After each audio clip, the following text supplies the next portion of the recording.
Welcome to Pigeon River Farm, doing farming right. I'm Robert Brown, the owner of Pigeon River Farm. Thank you for viewing. Well, in today's episode, we're going to talk about a meeting I just attended and videotaped, and it's going to be covering the Zone products. They're a product that are made down in Missouri. I've used it for going on 15 years, really happy with it. And Keith Montgomery is the owner and also the presenter in this presentation. Does a great job of it, and it's all been put on by Brian Knutzen. Brian is my soil specialist that helps us out on the farm and has done a phenomenal job. And so things that are going to be covered, and this is pretty long, so be aware of that. It looks like we're going to go on for about 3.5 hours. I recorded the whole thing, edited as best I could to take some of the noise and audio issues out of it, so please bear with, but there's an incredible amount of information there. So things that we were discussing, I put a few notes together here. Maximizing nutrient uptake without commercial fertilizer. Key component there. Both if you're a believer or non-believer in it, the cost has just gone out of this world, and the availability may be a thing in question coming up. The next item is understanding the phases of the microbial activity in the soil. So when you're using a biological, you're basically farming under the soil. And so you gotta have an understanding of what you're putting in there, how you're feeding it, what it's doing for you, and the like. Importance of tissue testing. It's something I'm going to be adopting more and more going forward.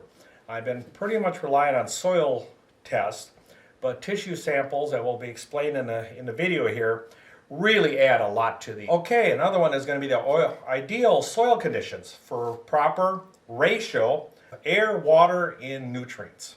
So again, he'll cover that in great depth. We're also going to talk about the oxygen level in the soil. That's something I've paid very close attention to. Being a grazer, that is a real challenge because you have compaction from the cattle. We don't disturb the soil, so I've got to have other methodologies to get oxidation so the microbial life underneath the soil can live. Every type of farming has its challenges, and that happens to be mine. And then we're going to talk about use of crop residue, increase soil nutrient level. In my case, what we're doing is it's going to be whatever I've stockpiled on the pasture and is left over, I'll spray in the spring with their soil supplement, and that'll allow me to get really rapid breakdown and give feed for the microbial life. So we're going to start the video now, so it's about 3.5 hours, so get yourself a cup of coffee and enjoy. I'll see you after the video. Presentation. As many of you know, Keith is from down in Missouri, and his father, Carol Montgomery, started Zone Products. What year? When did Zone start? 92. 90, what? 92. 92. And Carol passed away last May, right? May of 21. May of 21. Okay, so then Keith has taken the helm and made some changes and added some people, so with that, we'll start out with Keith.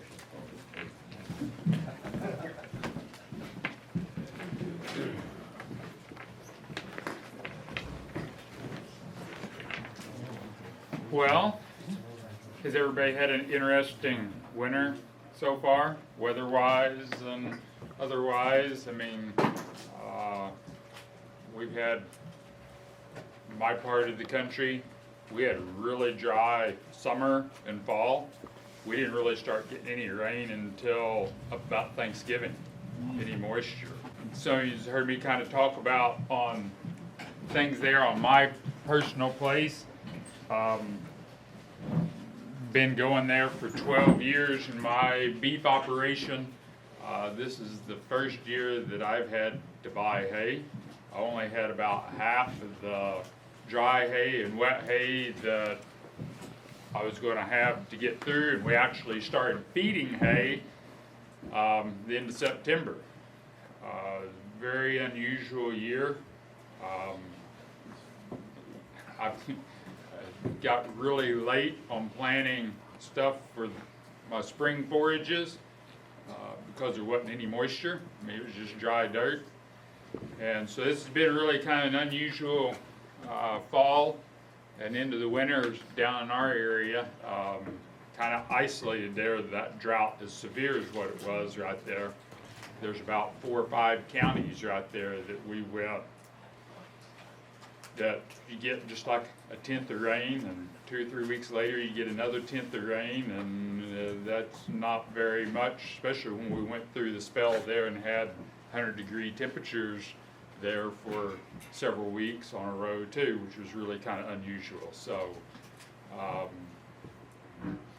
saying that, also, I mean, kind of what Brian was talking about there on the, I've had a lot of people question, especially in some areas where I haven't personally been, where a lot of yins here, is I've been the one personally taking care of meetings and things. I got other areas of the country and things that really been questioning, where my dad was the one still taking care of the meetings and a lot of stuff like that. A lot of people question, well, what's going to happen to zone now? Is everything going to kind of continue? And so I've been really spread thin the last year, and still getting spread thinner.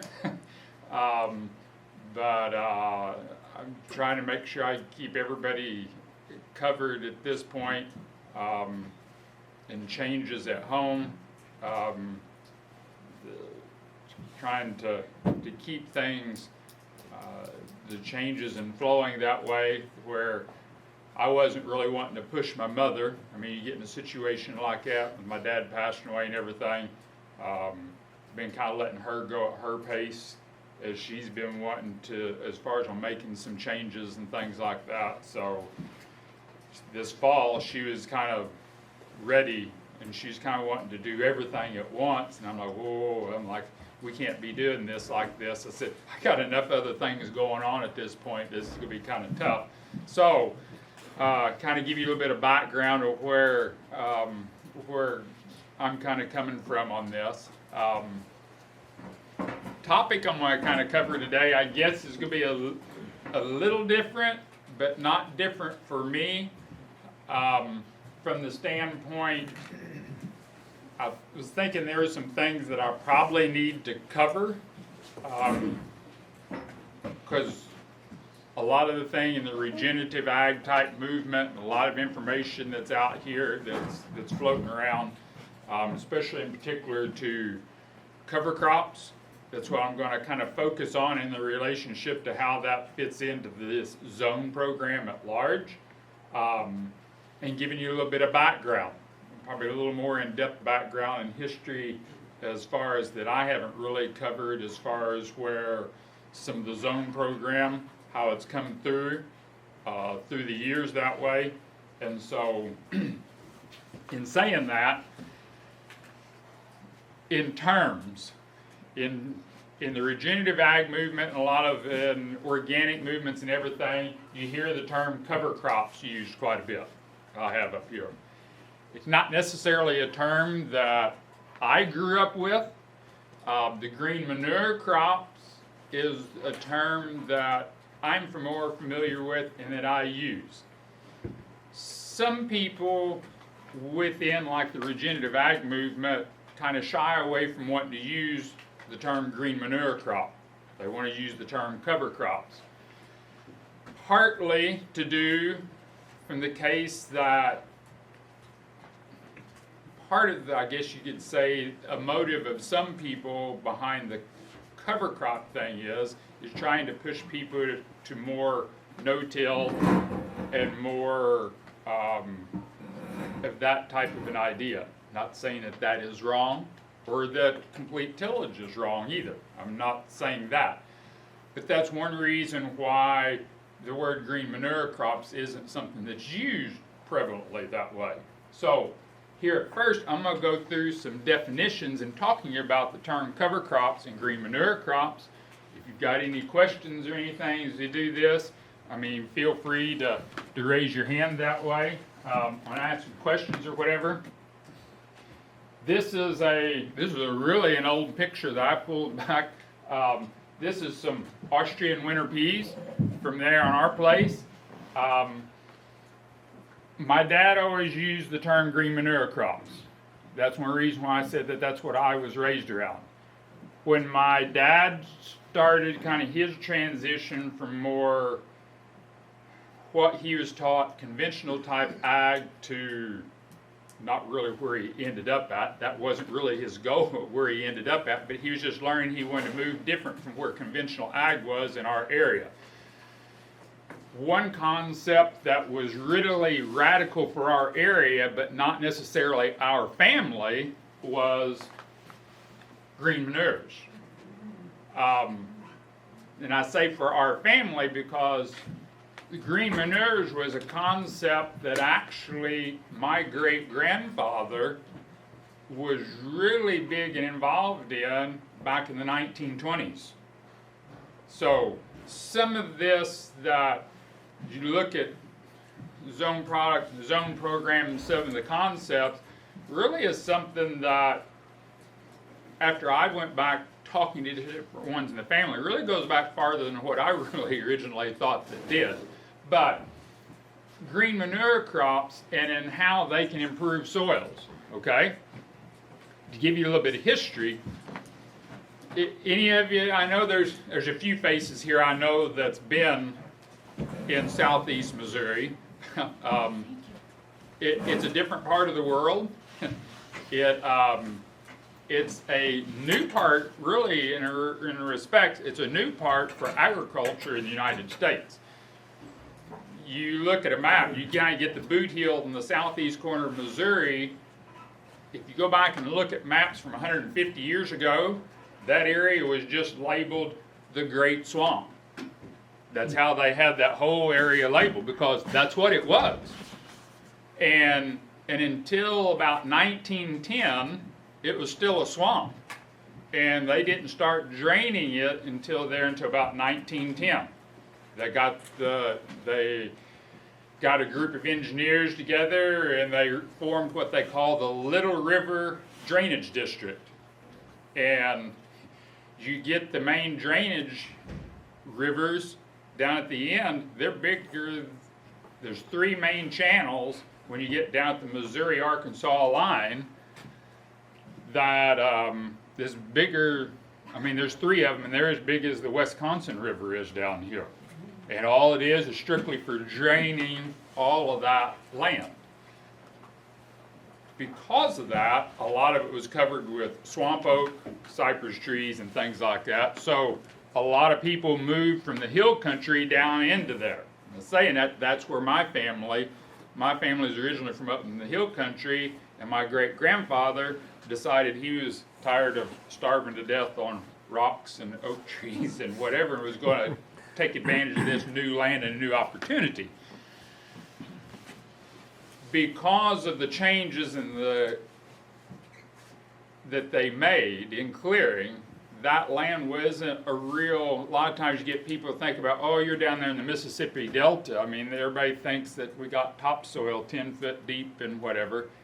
Most of that soil only has topsoil about 6-7 inches deep. It's not very deep.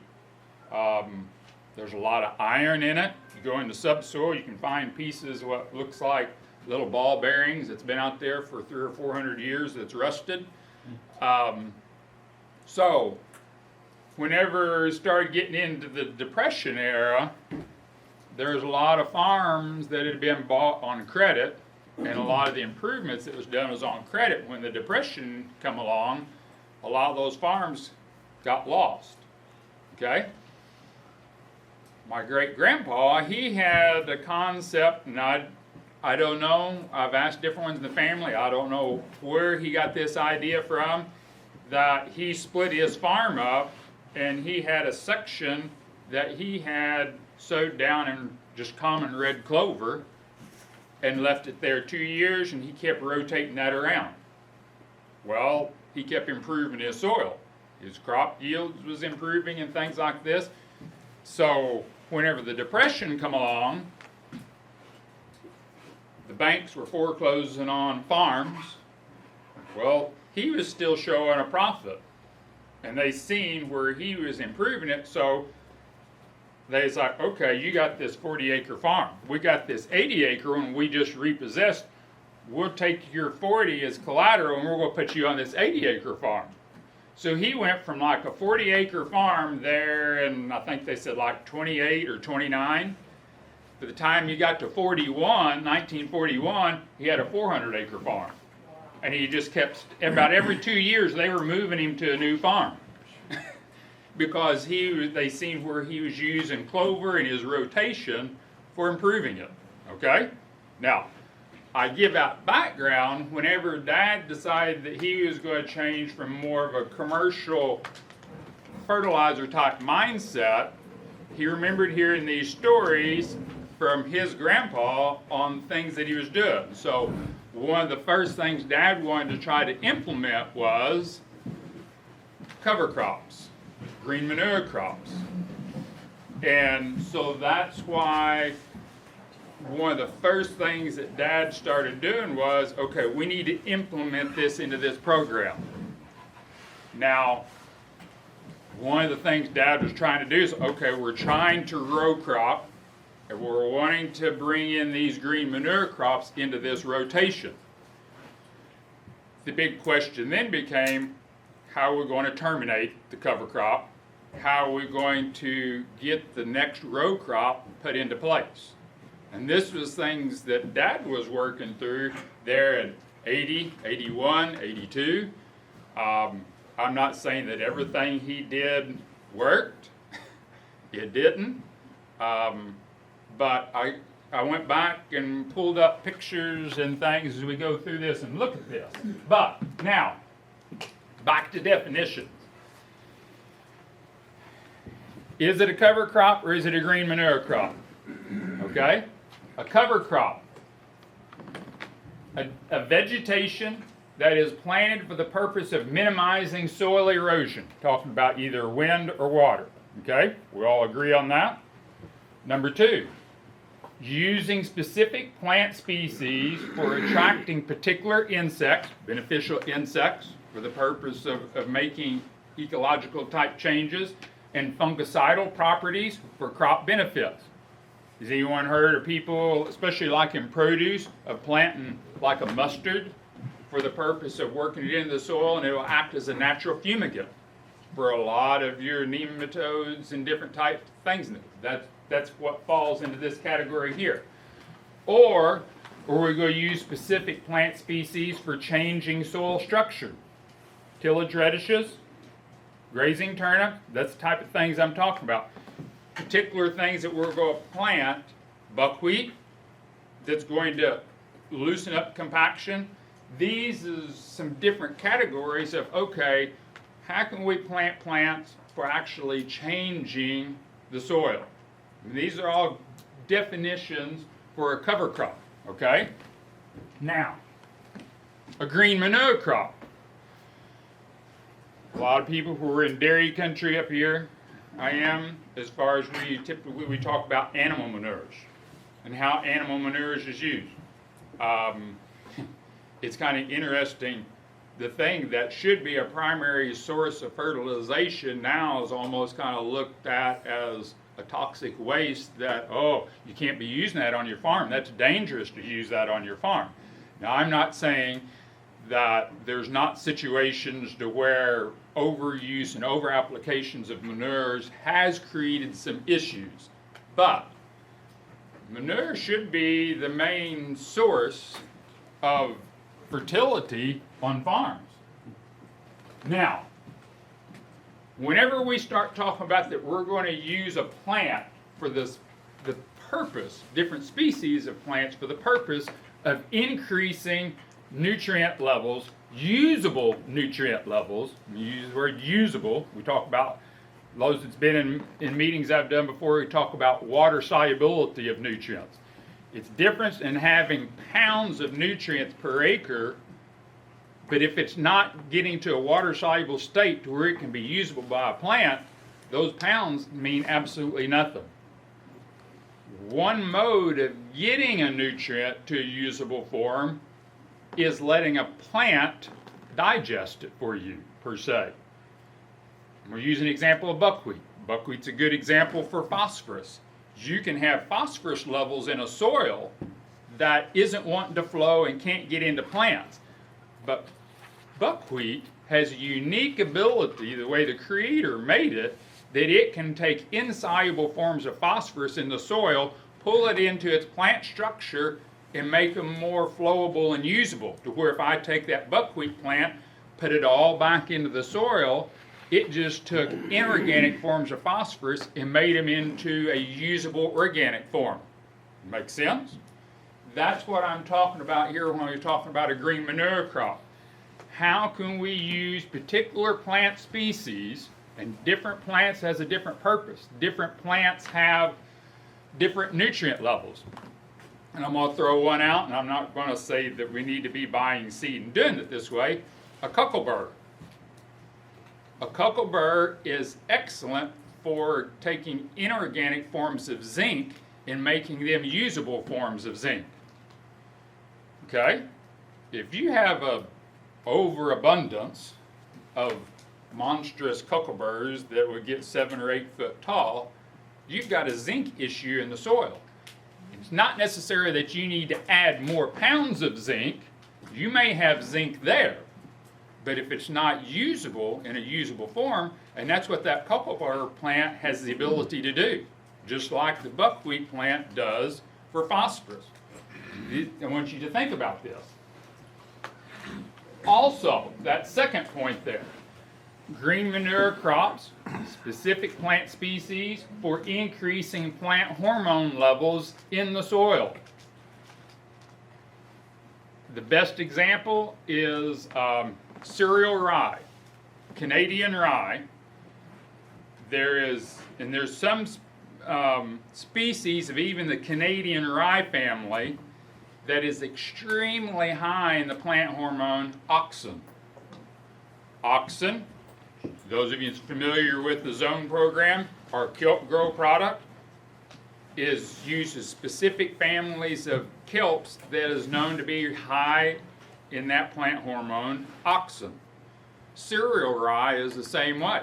If you want to increase that particular growth hormone in the soil, planting something like a cereal rye and letting it digest and going back into the soil is going to help increase that natural hormone level.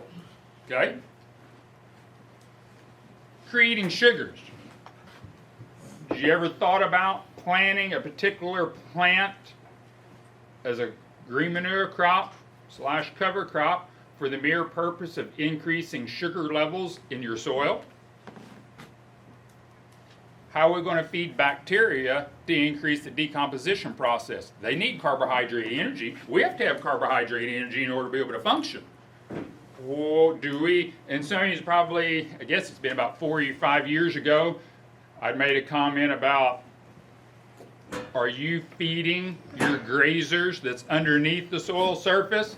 We talk about, we really focus, which doesn't say it's wrong, on the mineral and the feed that I'm feeding a beef cow or a dairy cow or sheep or goats, those that you've got grazing on the top. But how much focus do we put on our grazers that's underneath the soil surface? They need carbohydrate energy. So these are some things I want you to think about as we go through this. What the purpose of that plant is. In particular, of something that's planted that's not necessarily a cash crop or something for use for forage. Now, one of the concepts I said there a while ago about a cover crop is for the purpose of minimizing erosion. Now, when I was putting this together, my older boys, I mean, they're a lot like me. You throw them something and then they'll keep digging at it until they come to it. And one night at the dinner table, and I'm like, how much compaction do you think a rain creates on uncovered soil?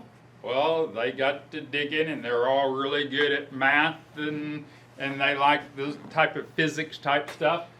So we done some digging, and we found some information that they say about the average speed of a raindrop with no wind, as far as just direct fall, is about 20 miles per hour. Okay? So if we get an inch of rain, And you figure, it's like one of my sons, he figured up, okay, if we take 1 square inch of soil and then an inch deep, inch high, how much water is that? And you figure up the weight. Well, it wasn't a lot of weight, saying, okay, there's that many pounds per square inch of 1 inch of water sitting on the soil. But then I threw at him and said, we don't get that 1 inch in one thing. How many raindrops has to collide with that soil to make the inch? Well, we kind of kept working through it. Well, they finally came up with that an inch of rain can create about 128 pounds per square inch on that soil, because you have multiple raindrops just sitting there constantly hitting at a speed of 20 miles per hour with no wind. And that's just something to think about, that if you have bare soil out here and in the springtime, and that's not counting you get a thunderstorm and you start getting 20, 25 mile an hour winds in behind the weight of that water already pushing it faster, we're going to get even more compression that way. That's a lot of weight. Now, there is a purpose of why, if man doesn't do anything as far as tillage or anything, in this part of the country, now if you get to Arizona and New Mexico, it's a little different, soil naturally covers itself with something. The Creator made it to where if there's enough moisture in that soil, sometimes we as farmers call them weeds, but there's some type of vegetation that will cover the soil. Why? I mean, the Creator knew how this was going to work, and to minimize this impact, because if you get in a situation to where there is nothing aerating this soil, either physically from what man's doing, or prairie dogs or gophers or mice or rats or whatever that's aerating the soil, moles, okay, that just from rainfall, how much compaction and compression do we get? Something to think about. Now, going through this, I thought, okay, I went back to the USDA website and looking at what do they consider a cover crop is. And this is their definitions of what a cover crop is. A cover crop is growing a crop of grass, small grain, or legumes primarily for the purpose for seasonal protection and soil improvement. That's out of their NRCS conservation practice standard, right out of their thing. The other one, and this is what's interesting, you can find cover crops all over their website, different places, different articles. Well, they had their little search spot up there. Well, I typed in green manure crops, and I had one hit on the whole NRCS website. And there was this 2-sentence thing at the end of one of their cover crop articles that had this here. A green manure crop is a cover crop for the purpose of cycling nutrients for the uptake of the following cash crop. That one statement is all they said about using the term a green manure crop, okay? Now, I said, does it have to be, earlier I said, does it have to be one or the other, or is it synonymous, okay? See what I'm saying? A lot of it has to do with what's your purpose. What are you thinking about? Are you thinking about just going to plant something out here for the purpose of, I hate to say it, getting a government grant? I mean, because down there in my area, they're paying like 35 bucks an acre to farmers to plant a cover crop. If you can show that you planted a cover crop, they don't care what it is, as long as if it's a growing plant, you can get paid 35 bucks an acre. So farmers are trying to find the cheapest seed that they can find. If they can get something out there for 20 bucks an acre, then they get to pocket the other 15 bucks an acre. Are they really doing it for the right purposes? No. I hope there's a few of them that may see some benefits that when the government program runs out, that they're going to keep on with the practice. It's what I hope and pray is going to happen. I'm suspicioning the government money is already starting to run out, because this fall we've got the least amount of cover crops planted down there right now is what there's been in the last 5 years. But we'll see what happens. Now, I was talking about manure. Now, this is a couple calves of mine, a picture I pulled up. Which is the manure? Which is the source of the manure? The calves or the green plants growing? Okay? And think about that. Now, some of you here that may not have animals. So, I decided, being a farm boy, I thought I had a pretty good handle on what the term manure is, the definition, until I went back and looked into Webster's dictionary, and I got kind of a rude awakening out of this word for manure. The first definition, it's an Anglo-French word, the word manure, and it means to cultivate, literally to work with the hands. That's what the original meaning for the word manure is.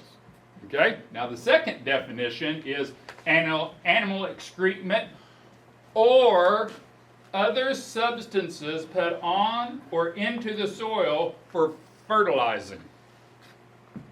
It's not just only animal excrements for the term manure.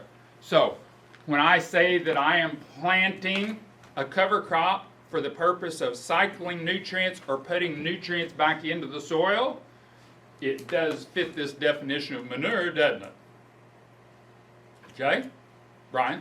I suppose by the USDA definition, then you can put synthetic manure on. Now, by this basic definition where it says, or other substances put on the soil for the purpose of fertilizing it, okay? That would, I don't think Mr. Webster back then didn't really have the idea of what we think of what we call fertilizer, use the term commercial fertilizer, synthetic fertilizers, is what he was thinking then. Have anyone ever heard the term, let me make sure I get this right, plaster of Paris? Yep. That's an old English term phraseology for what I would now call gypsum. And that was a really big thing. Go back and read some of the information of George Washington and Thomas Jefferson on their plantations. They were big advocates of using plaster of Paris because they would talk about that they would plaster so many acres. Well, that's what they were doing. They were using gypsum. Okay? Manure management. If you do have animals, and you've heard me talk about this before, I ain't going to spend a lot of time on this. If you do have animals, manage your manures. I can't emphasize it enough.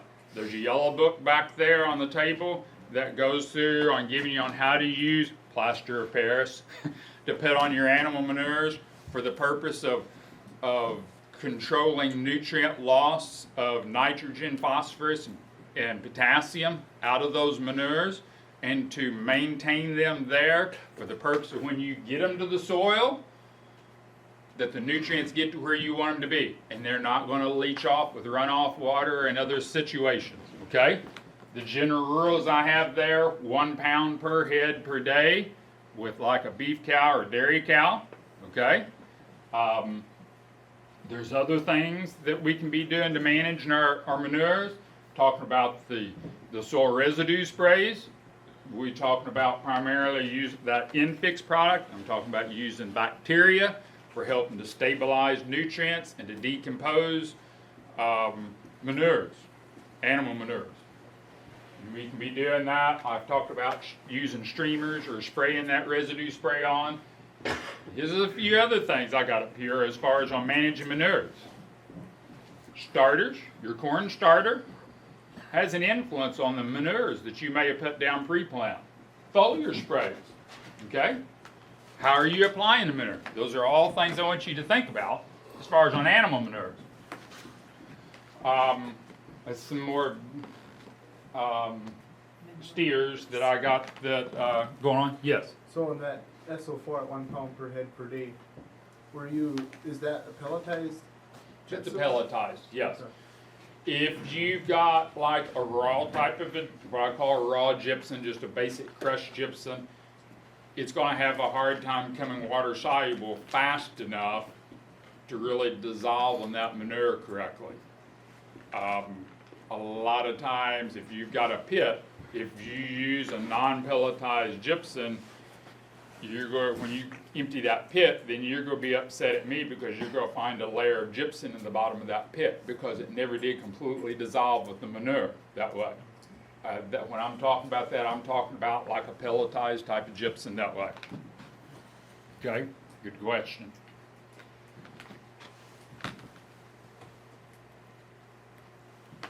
Cover crops. Some of you's probably seen this picture before. When it comes to cover crops, that's probably one of my really favorite pictures. Chris Hogan out in California. Chris is about 6'1". Okay, so he's not a little short guy. I mean, he's a pretty good sized guy. This was on some organic ground that was going into organic strawberries. They were having trouble with disease. They couldn't raise any strawberries here on this. The previous, I think it was 2 or 3 years, anybody that planted strawberries there, they'd had a total crop failure. Never picked a berry. The person decided to lease it to Chris really cheap because he didn't think Chris was going to make any money off from it. Chris went in and put that cover crop, worked it all in.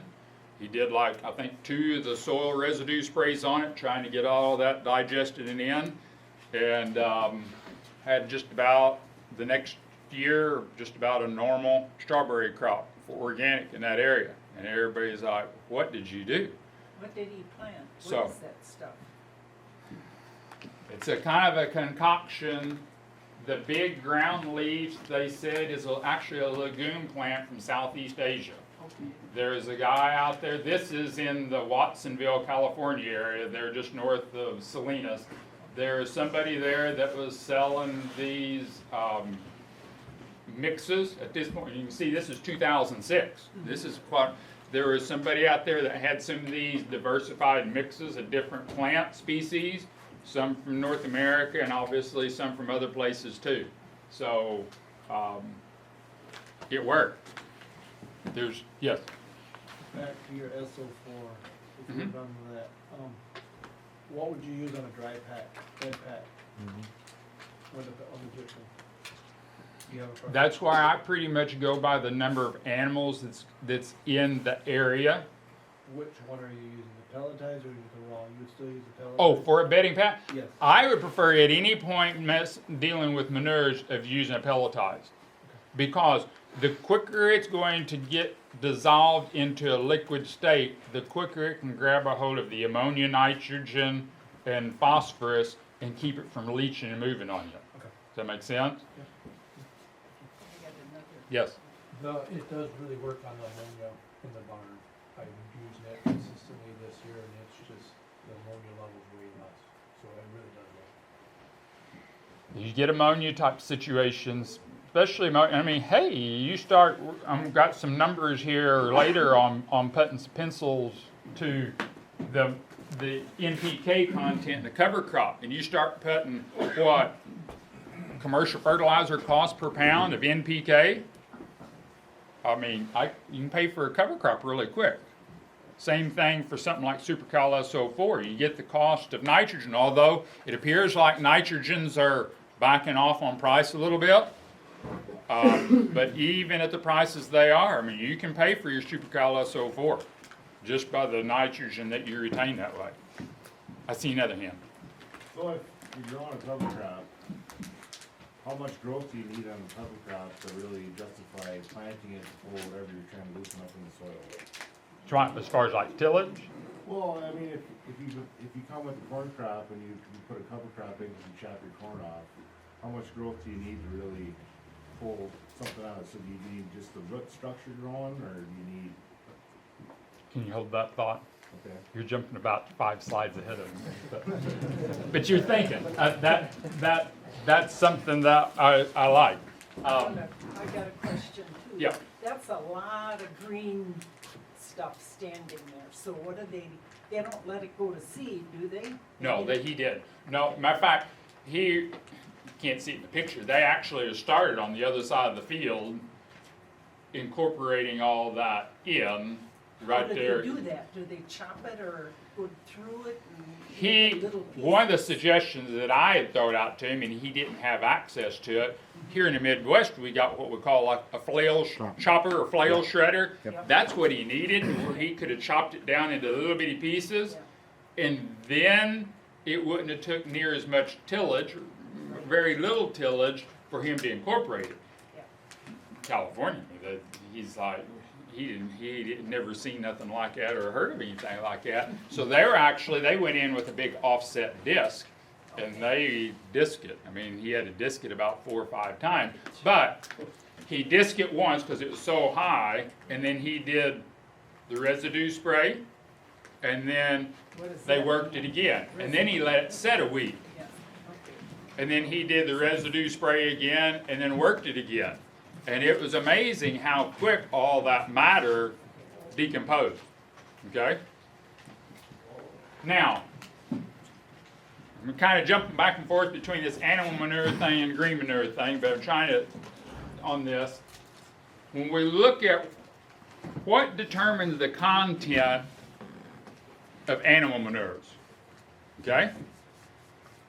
If you have an animal that you're just given for say a survival diet just to keep the animal alive, are you going to get a lot of pounds of NPK out of the manure that you're going to get from that animal? Very minimal. Okay? And that's what I'm saying here. What that animal is consuming, where that animal is being kept, are all things that's going to have an impact on the nutrient content of that manure, right? We all agree on that? Why do farmers, whenever they go and plant a green manure crop, they want to starve that green manure crop? They don't want to think about nutrient inputs, putting down a pre-plant fertilizer or something for a green manure crop, like they would a corn crop or bean crop or whatever, okay? We have a tendency of, well, I'm already putting money into the seed. I'm not going to be harvesting anything directly of this, so why should I put nutrients into this stuff? Why should we expect to get all of these benefits out of a green manure crop if we're not going to put anything into it? Okay? When you're planting or you think about looking at planting a green manure crop, look at the different type of plant species. Okay? What type of plants are you planting? Are you planting annuals? You plant perennials, legumes, grasses? What's the plant maturity when you terminate the green manure crop? Okay? These are all going to play factors in that. And how does that green manure crop fit? Now, let me back up. I'm going to give you an example. This just happened here, I guess it's been a year ago, this past fall. An organic customer, guy I've been working with on consulting with him in southern Georgia. Okay? It's a lot different than it is here. They're planting corn usually the last week of February or the first week of March. If they don't get corn planted till the first week of April, they're really late. Okay? So probably most of you up here ain't really thinking about whole on planting corn at that time. But this past year, this is an organic guy. He had corn. He's down there where there's dairies. They took corn silage and he double cropped soybeans in behind corn. He's got that much time window, okay? He got the beans out late for his point, 1st of December, getting soybeans out. He's wanting to plant a green manure crop. He's looking at planting corn again at the end of February. We ain't got a lot of time here. He comes back and asks me, he's like, you think I ought to foliar spray my cover crop? I'm like, if you want to put the money into it. And he's like, well, I don't think I'm going to have enough growth in this shorter period of time. And he said, it's real sandy. CEC down there is like 4 to 6, really light sandy soil. So he's needing all the carbon. He just took all that previous corn crop off. He sold the silage. It's all gone. He's never going to get that carbon back. It was sold to a dairy. So I was like, I would. He said, if it was mine, I'd foliar spray it. He ended up foliar spraying it twice. He ended up with like 12 inches of some really nice looking green manure crop that he put back in, worked back into that soil for putting carbon back into that soil. Okay? That's what I talk about. We don't really think about sometimes. Now in his situation there, he had time and he had the ability to do it. Okay? Now, and I'm saying this in a relationship, still talking about cover crops, green manure crops. In the yellow book out there, when we're talking about nitrogen management, we talk about trying to control nitrogen. If you're using like a 32% liquid nitrogen or even animal manures, anytime you're applying nitrogen to the soil, my dad always said that he wanted to see a ratio of 7-to-1 between nitrogen and sulfur. Okay? Now, you can take nitrogen numbers and you can multiply it and you can come up with protein numbers, right? Everybody familiar enough with dairy, right? You can take nitrogen and protein are kind of synonymous or equal to each other. There's a ratio factor if you want to figure out if you've got alfalfa here and you know the protein of this particular forage crop, let's say whatever the forage crop is, okay, this is some 15% protein haylage that I'm going to have. You can take that and you can convert that into how many pounds of nitrogen that is, okay? Because to make protein, a plant needs nitrogen and sulfur. If we don't have adequate sulfur levels, a plant is going to have a hard time making protein when we're talking about feeding it to an animal. But if I'm wanting to feed it to my microbes, they still need protein, but what's the sulfur level? What's the sulfur level of my green manure crop? Do I have it to where they can have adequate protein to feed those microbes in the soil? Brian? The other thing that ends up happening, if you have inadequate sulfur, the plant will still take nitrogen in, but you're gonna end up with nitrates or nitrites, and so you're gonna have issues with animals that consume the nitrogen. When you're if you've got some of these proteins that would be, quote, toxic to your cow, it's toxic to earthworms too. We don't really think about that. If that green manure crop is out of balance, someone hires someone like Brian to come and balance my feed ration to where my animals is getting a proper balance. Do we think about doing that with the beneficial bacteria and fungi and earthworms in the soil? A lot of times we neglect them. But yet then we want them to be in top performers to decompose crop residue and produce nitrogen for me from the air. Okay? So how are we feeding them? How are we functioning with them? Now, as most things we talked about before, when we talk about soil test, sulfur, we want in a water-soluble form. We want 1.5 to 2 times more sulfur to sodium on a water-soluble soil test. Okay? Now, as soil pHs increase, it's going to minimize soil life and also nutrient movements. That's another reason why we're wanting sulfurs this way.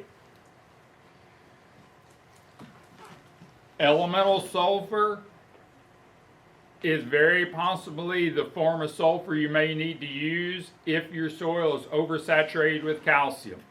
If you've applied too much calcium in whatever form, that you may be looking at using an elemental sulfur instead of a pelletized gypsum like supercal SO4. Okay? Now, something I want to propose because of changes in our environment and even changes within breeding of some plants. I want to propose that I would like to see a nitrogen to sulfur ratio of more of like 6-to-1. Okay? There's probably some breeding of plants that on my farm that I'm actually shooting for 5 to 1. For every 5 parts of nitrogen, I got 1 part of sulfur. Okay, I've greatly increased that amount of sulfur there. As you see some of my pictures, you get beef animals. I need as much protein into those animals as quickly as possible. I want to put size and I want to put weight on them that way. I need protein. I have to have sulfur to do that. Okay, so I'm more in the range of 6 to 1 to 5 to 1 at this point. But anytime you're applying nitrogens, make sure that you've got adequate sulfur, even your organic guys. Conventional, I've talked about it. If you're using a liquid nitrogen, 28%, liquid 28, it should have 4% sulfur with it to have this 7 to 1 ratio, okay? Organic guys, sometimes it's harder to measure or try to keep these ratios in check when you're using like a liquid fish, or even if you're applying like some pelletized chicken litter, or even your own dairy manure or beef manure or whatever, some type of animal manure. Sometimes it's hard to keep up with these, but try to calculate what you think you're applying and make sure that you've applied some sulfur in some form, either elemental, supercal SO4, or something, to be there in that soil in that exchange process, okay?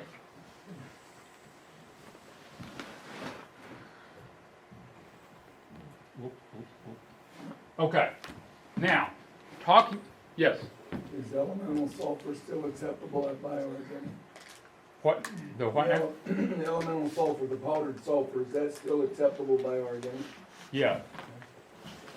Yeah, sulfurs, I'm not seeing where any certifiers or any of them are really regulating. You don't, in other words, you don't have to prove a deficiency in sulfur in order to be able to apply sulfurs. They've never, because where sulfur actually falls in as a secondary nutrient, the rule on proving a deficiency in organic is strictly for trace minerals, micronutrients and macronutrients, and calcium, magnesium, and sulfur are considered secondary, so they actually fall in the category with N, P, and K. That's not being regulated. So now, talking about green manure crops, different types of mixes. Now, there's a lot of pre-blended mixes out here now. 30 years ago, the thing of, oh, I'm going to buy a pre-blended mix of different plant species and a cover crop or a green manure crop mix, I mean, didn't hardly exist. But now, there's a lot of companies out here. There's some companies that's all they do is cover crop seed, okay? I got a list there of a lot of different type of mixes that's out here. Buyer and seed, if you're dealing with buyer and seed has several different type of mixes.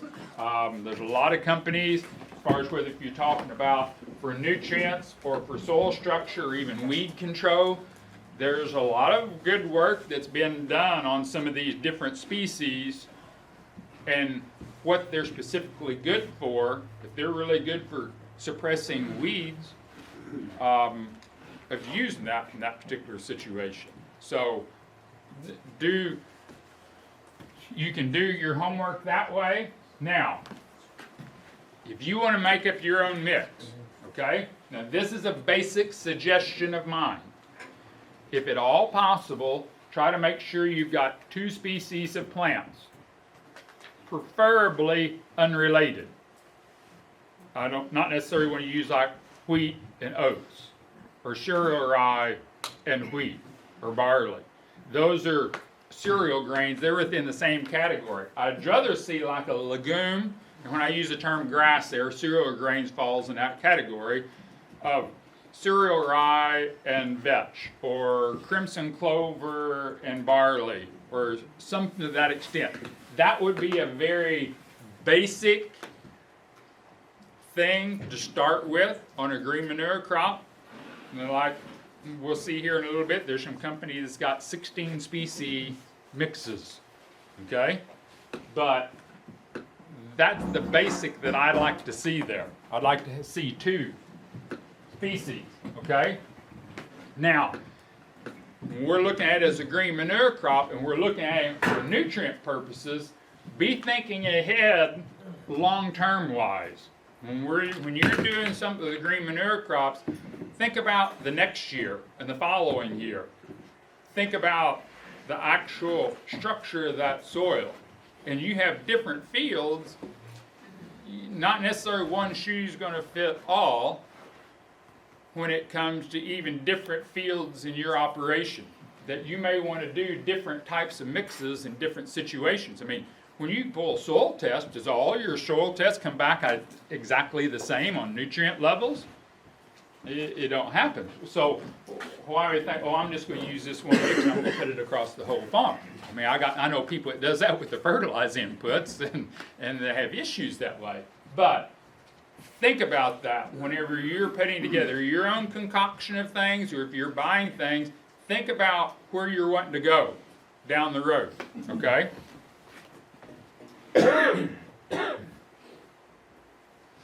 Now, termination of a cover crop, okay? When are we going, how are you going to terminate, when are you going to terminate, okay? Now, I want you to think about this in timing. How many of you have actually used like cereal rye as a cover crop in some way, okay?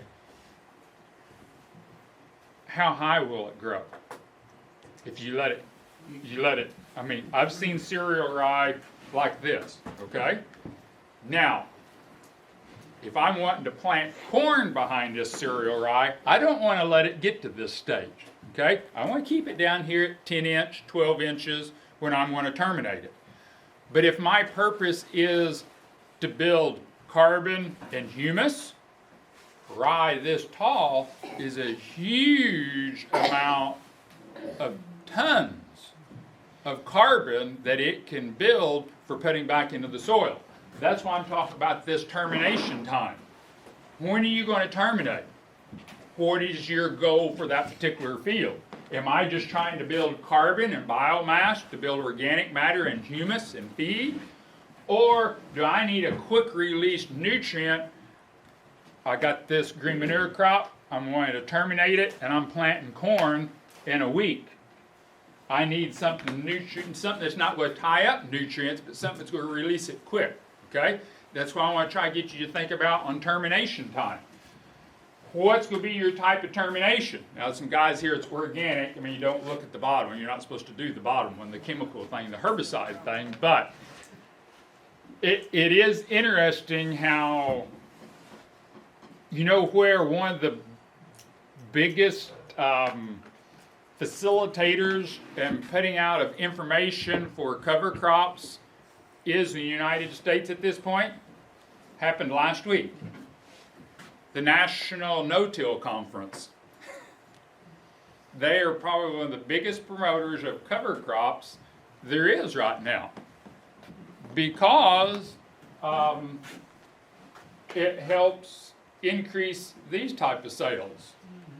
Because the majority of the guys that is going into a no-till conference, they're primarily going to do this termination with a herbicide. And not only that, I can tell you a story that happened a mile down the road from my place, and it really broke my heart. A young guy, I say young, he's young compared to me, he's late 20s, farming. He's been going to this no-till conference thing here for about 5 years, and man, he's been planting green manure crops and doing all this stuff. We had this field, they had a green manure crop,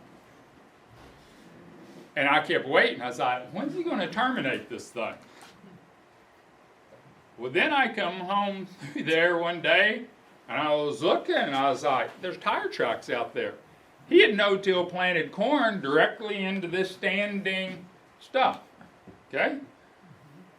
He waited about a week before he came in with a herbicide to terminate the cover crop. And he didn't get a good kill. Then the corn finally kept struggling and struggling, and the corn got up above the other stuff growing. Stink bugs moved in, ate the swirls out of his corn. And at that stage, the tassel was starting to form. He had a scout come out there, and the scout looked at it and said, well, best I can tell, you may have 50% of the tassels out there when it comes to tasseling time. What was he supposed to do at that point? So he was looking at spraying some insecticides, and some of them was going to have to be some pretty hard insecticides to try to get down in that swirl and kill the stink bugs, which there was some neighbors that like me down the road that wasn't going to be real crazy about the type of insecticide he was going to be using. And so his other option was the corn that let me back up. The corn he originally planted in there was non-GMO corn. Okay? Well, the scout told him, he said, well, your first problem was you should have planted BT corn in there if you was going to have a cover crop like this. So, is the cover crops thing selling more chemicals, and are they promoting more GMO seed sales also? What he decided to do was, he went in there and replanted and planted all BT corn. I've been buying non-GMO corn from him, and I'm like, well, he was telling me this story all afterwards, and I'm like, well, I guess that field you're not going to be selling to me. I said, I was hoping to bought some of that corn directly out of the field and moved it just a mile down the road to put in my storage, and I guess that ain't going to happen now. Well, he didn't have nothing to say then. Okay? I'm just saying this, that something that should be for good can end up being a bad situation, okay? I'm just curious on that cover crop. So you said it was rye? Is that what it was? Well, it was about a 3 or 4 way mix, Okay. but there was some cereal rye in there. At what point was that headed out already, or was it?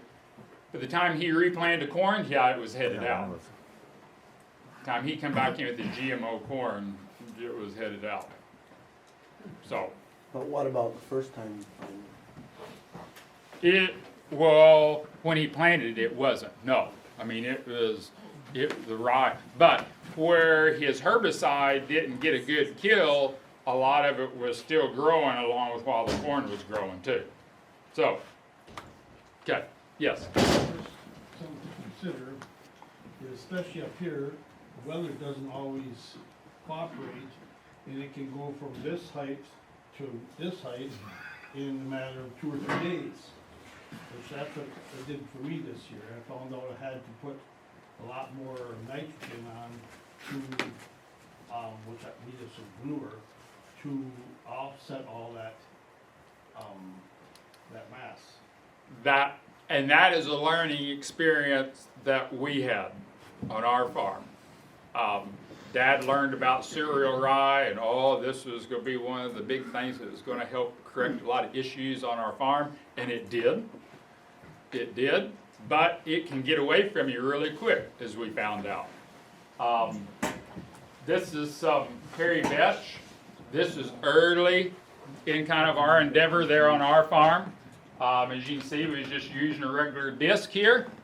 And if you notice here in the background, this is the neighbor's corn, the next adjoining field. I mean, he's already got some corn, and we're trying to mess with our cover crop, and he's already got corn planted and up and going.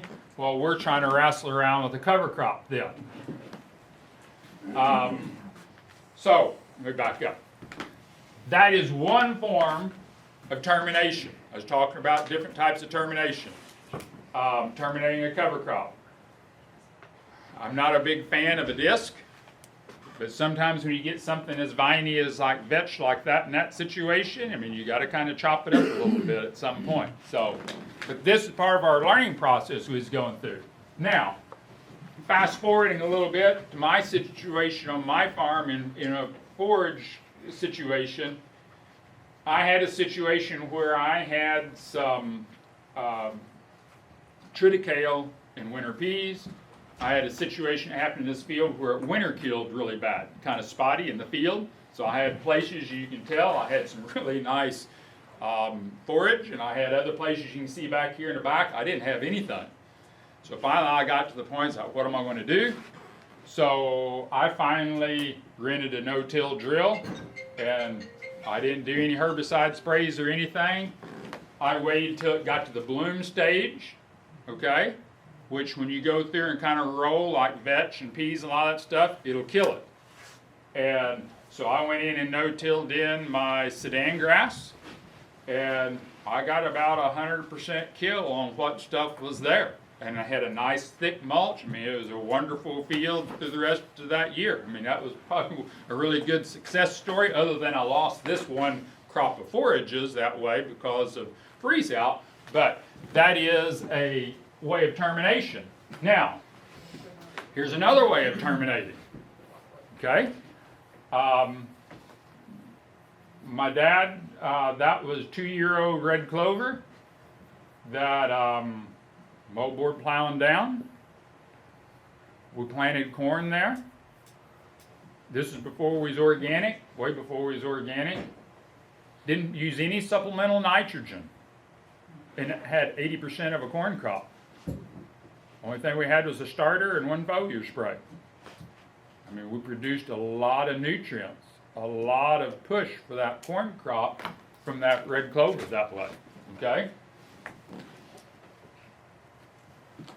Now, this is going to be something that is, and I'm throwing these different things out here to get you to think about your operation.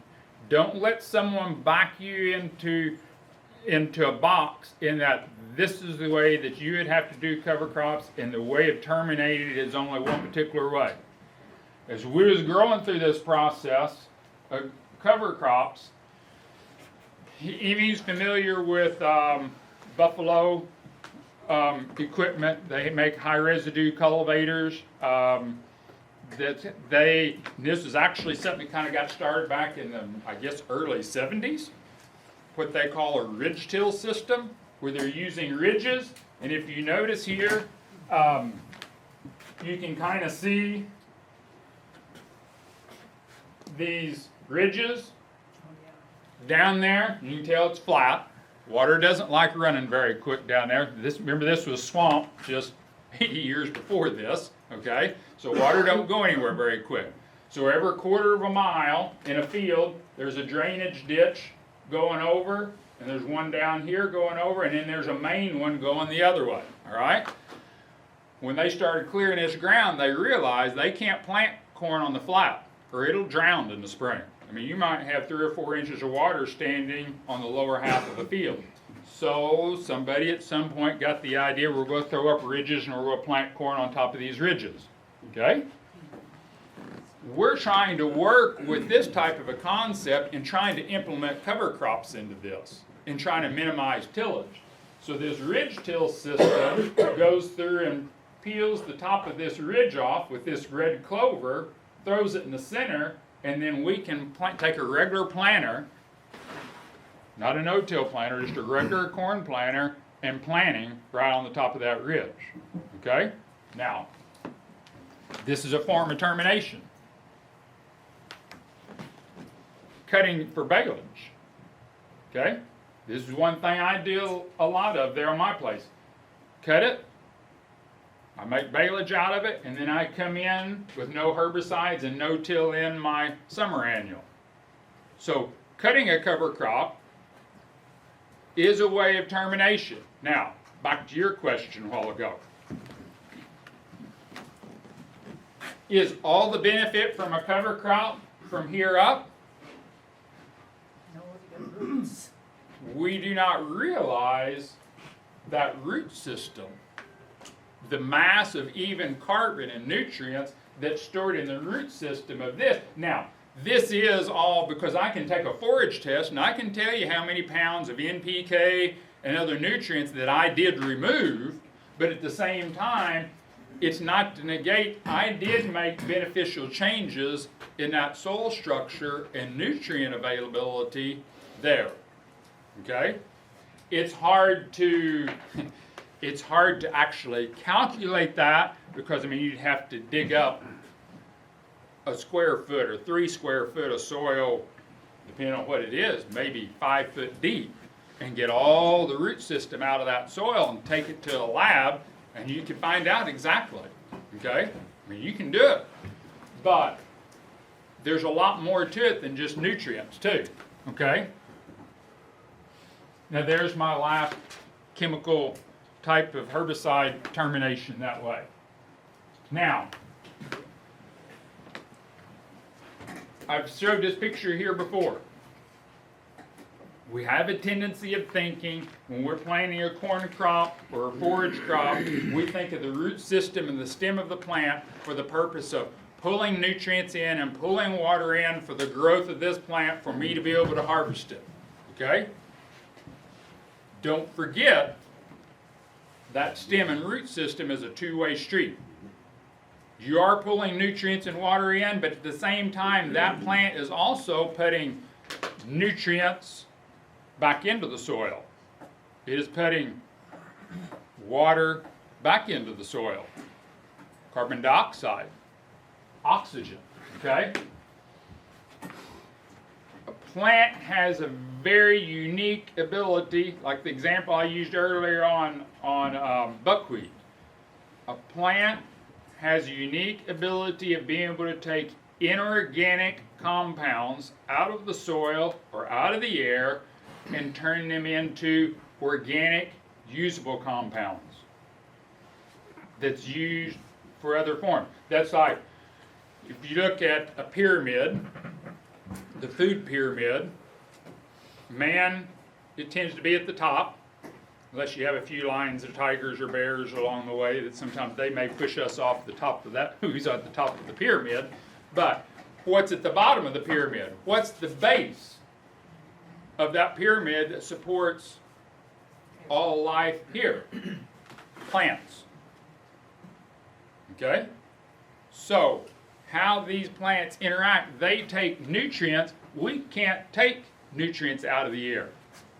I mean, we can't, our digestive system isn't set up to where outside of oxygen when we're breathing, we can take oxygen, but we can't take that oxygen and start combining it. If we drink water and we breathe air, our body does not have the ability to make our own carbohydrate sugar by drinking water and breathing air. A plant does. Okay? So, a plant has a unique ability of being able to do that. Whether if we talk about corn, red clover, whatever type of situation we want to talk about in a green manure crop or growing crop, okay?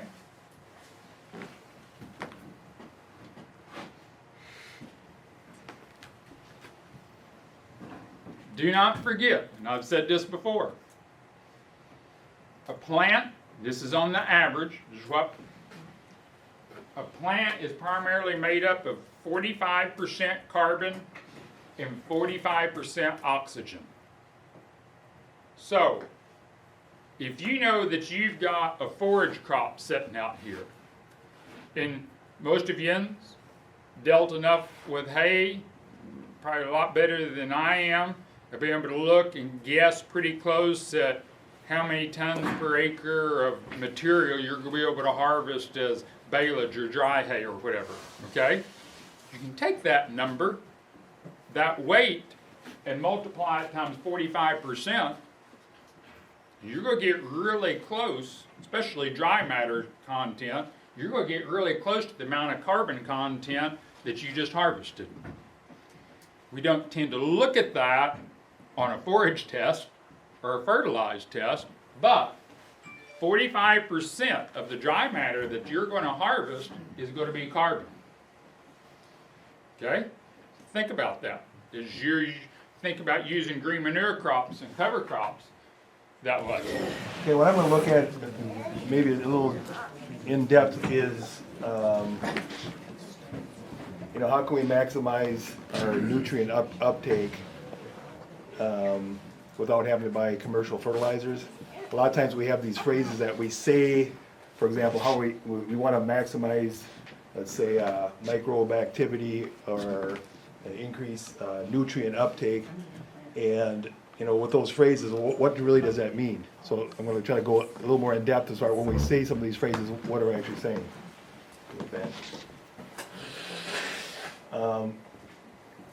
This would be fairly basic, but I think you talked the other day about sometimes we can take tissue tests on crops or plants, and we can see sometimes a nutrient deficiency. A lot of times we start thinking right away, well, we need to apply this nutrient because we're short of it. But in a lot of cases, it might not be that, and so what a lot of times we need to do is get that shovel, go out in the field also, and dig up that plant, and see actually how big is this root system on this plant. Maybe we have a root problem, and that's really why we have these nutrient deficiencies showing up. It's interesting, you look at a corn plant, it occupies only about 2% of the pore space in the soil. So it doesn't take much of a reduction, and we're already gonna hinder some of our nutrient uptake. And there's different things that are gonna affect our root size. Okay, next one. Okay, this seems actually fairly basic, but in that soil, we actually have to have the proper ratio of air, water, and nutrients. Again, that seems very basic, but when we get into this further, it's gonna be very important. It's gonna affect sometimes why we have nutrients taken in properly, and other times why we don't. Okay, advance it. Okay, this is typically what it should look like. If we have an ideal soil, about half of it should be the solid component of the soil, and the other half should be the pore space. Now that half of the pore space should be 50% air and 50% water. And anytime we lose that ratio between the air and water, it's going to be detrimental as far as nutrient uptake. Okay, it seems very basic, but again, a lot of times these are things we have to think about before we look at adding, for example, fertilizer inputs. Maybe we, like I said in the past, need to look at what our soil conditions are, or that type of thing. Okay, next one.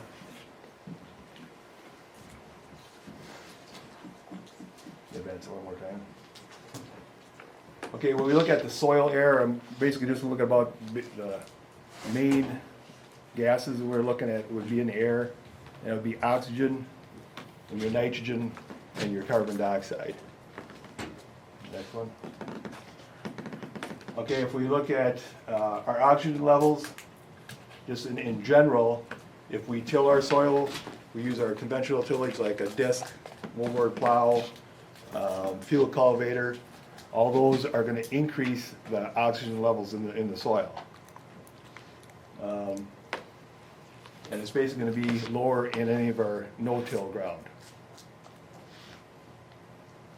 And when we looked at that chart in the back, we looked at the 50% being air and 50% being water. When we have excess water in the pore space, that's going to drop down our oxygen or air holding capability of the soil. Next one.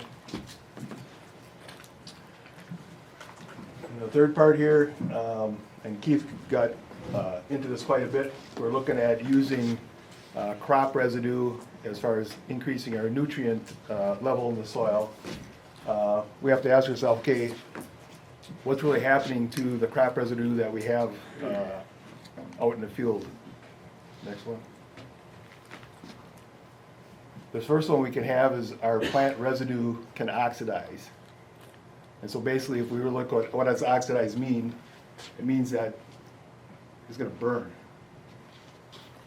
Okay, next one.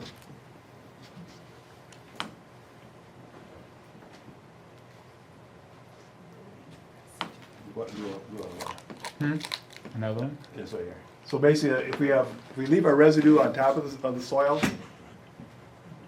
and it doesn't make contact with that soil, it's going to be basically oxidize or burn at a really slow rate. But that would be the same process is going to happen exactly if we look at like out west. Sometimes they burn the wheat crop after a harvest, and that's basically oxidation, but very fast. But this same process happens in each one of those. So ideally, we don't want to have, like as Keith mentioned, we don't want to have this quote green manure crop that we terminate with a herbicide and most of that residue is standing up away from the soil or not in the soil. We're basically going to have this, the residue being oxidized. Next one. The next one we can have is anaerobic reduction. And what anaerobic means is basically it's going to be without oxygen. So when we don't have enough oxygen in the soil and that residue or organic matter is incorporated in the soil, we're going to get formaldehyde, methane, gases, alcohols produced. And these are going to be non-beneficial as far as nutrients being created. And the other thing, it's actually going to be detrimental as far as our root development. So we talked about earlier how important it is going to have an adequate root system. When we start producing these in the soils, that's definitely going to decrease our root mass. And then the third one is going to be aerobic reduction, which is just the opposite of anaerobic. It means with oxygen. So we're going to have our bacteria and fungi that are going to be able to break down that plant material into something usable for the plant nutrients, the humus, and the organic acids, which are, again, going to be the beneficial part of the crop residue. Next one. Okay, the other thing is here, if we look at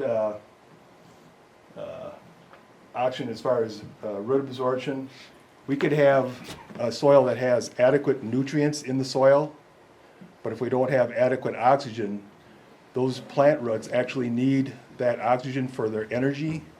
And so if we lack that oxygen, that root is not going to have the energy to be able to take the nutrients into the plant. So it'll be another area where oxygen is important. Next one. Last one here is carbon dioxide. Click it again. I think the thing that's most important when we look at carbon dioxide is we want to have that available throughout the growing season. In the past, I talked about some of the research that's been done on the shortage of carbon dioxide. And for example, there's some research that was done where they had a corn crop that what they did is they put dry ice in between the rows. And when that dry ice volatilized, that created carbon dioxide. And they found like a 20 to 30% reduction in yield in the areas where they didn't have that carbon dioxide, showing that in a lot of instances it's not N, P, or K that crop is actually short on, it's actually carbon dioxide. Next one, Keith. And basically that's, when we look at where do we get that carbon dioxide from, is when we get that, the different soil microbes breaking down that organic matter, that basically comes from microbe respiration. So that's what they give off when they're breaking down these, this plant residue. The other area you can get carbon dioxide is from tilling the soil. And so a lot of times if we look at, for example, when we cultivate corn, and in a day or two we see that corn get a nice green color. Many times what's happening is when we went through and cultivated, if we're, for example, if we're organic, we're trying to terminate some of the weeds, probably one of the big benefits is that we're releasing carbon dioxide when we till that soil. The only problem gets to be is if we till that soil too often or only at certain periods of time, we get this spike of carbon dioxide produced. And then when we get down in the growing season and then it gets too low, then we're just not going to have the growth that we need. So the tillage can be a benefit and it can be negative. And ideally we want to have it throughout the growing season. And for it to happen throughout the growing season, we need to have plant residue that's continually being broken down, you know, throughout that whole growing season. Okay, this may seem fairly basic, but if we're looking at why do we cultivate? One of the basic reasons would be to terminate the weeds. You know, if we're looking at organic, that's probably going to be the method that we're using for our weed control. The next one. And really what we're trying to do is looking at our air and water exchange. A lot of times in the spring, for example, we're tilling the soil sometimes to actually dry it out. So we're trying to get the water content down and the air percentage up. And so it's really that air to water exchange that we're looking at when we're tilling the soil. Next one. So I guess the basic goal we should be looking at is what is the proper way to cultivate the ground so we get the proper amount of air and water exchange in the soil. In simple terms, that's what we're looking at doing. Okay, next one. Okay, so if we're looking at trying to get the proper amount of air and water exchange, what are some of the issues that we're running into each of our cultivation systems? Okay, again, before I talked again with our conventional tillage, we've been looking at like a disc or a moldboard plow or a field cultivator, that type of thing. Next one, Keith. Okay, like I mentioned before, if we till the soil, that's generally going to add to the pore space, so it's going to increase the oxygen level. Okay, what happens when we increase that oxygen level? If we take a plate count and test the level of the bacteria and the fungi in the soil, we're going to see if this is the ideal level that we want. When we till that soil, the bacteria numbers are going to increase and the fungal population is going to go down. So it's not going to be really what we want. You know, we want this to be like this. So that's going to be one of the detriments to some conventional tillage. Next one. The next one we're going to look at is anytime you have, like I said, you're basically like a plow or a disc, there's going to be the level or base of where that plowshare or that tooth goes across the ground. And basically when you go across the ground, we're going to get this shear layer, which we generally call like a plow pan.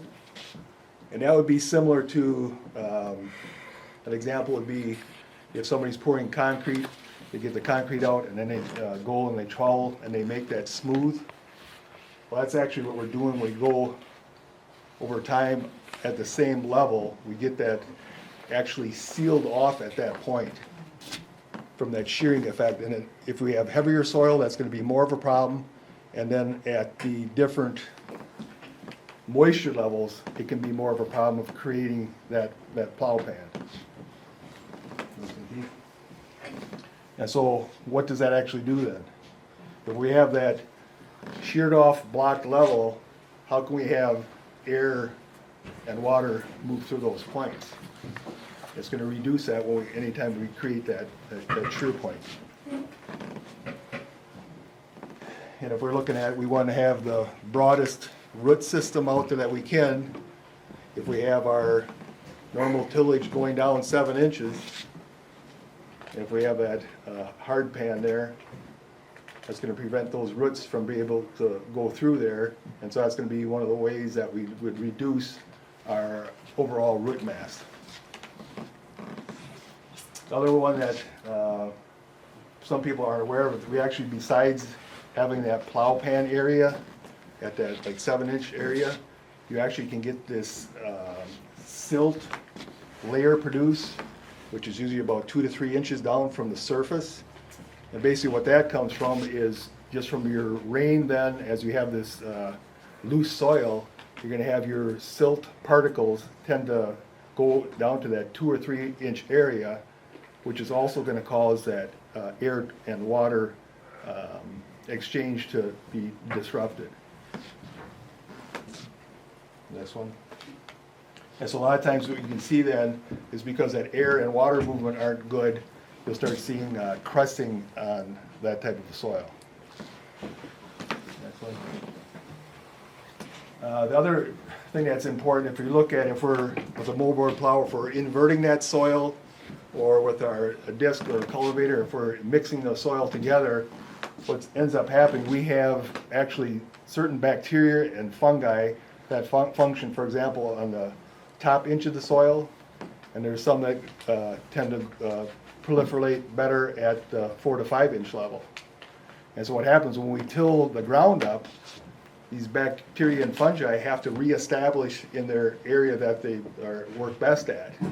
And so we're gonna lose some of our benefit as far as these microbes and bacteria, not only their populations, but them being able to break down any residue that we have in the soil.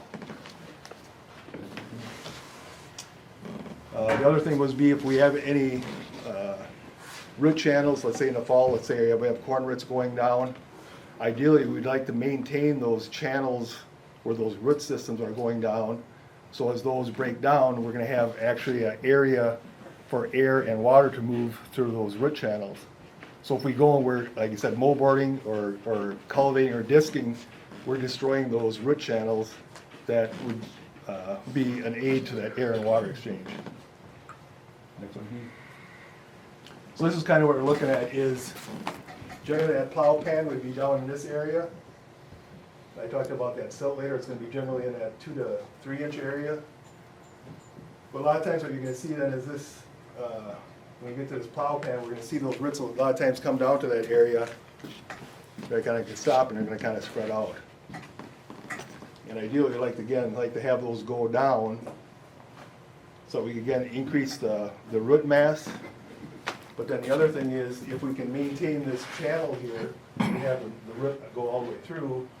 And then if we can have that decay over time, that's going to aid in our air and our water moving through that whole soil profile. Next one. Okay, or we're going to look at no-till. What are some of the negative aspects there? If you look at the pore space, that would be able to hold our air or water over time, especially in heavier ground, that pore space is going to decline. Next one. And so when we decrease that pore space, we're automatically going to decrease our level of oxygen that's going to be in the soil. And if we looked at those ratios again, when we have no-till, what we're going to see is our fungi numbers increase and our bacteria numbers decrease. So it's going to be just the inverse of what conventional tillage is. But again, we like to have this at an optimum level here, and it's going to be distorted from what it should be because of the lack of the pore space or the oxygen. The other factor is going to be our soil actually warms from the air exchange. So if we have this soil that tends to have less pore space, what we're going to see is in the spring of the year is that soil temperature isn't going to increase. And so that'd be very common to go out, if you go out into a tilled piece of ground versus no-till, you're always going to see in the spring that the tilled soil is going to be higher in temperature compared to the no-till.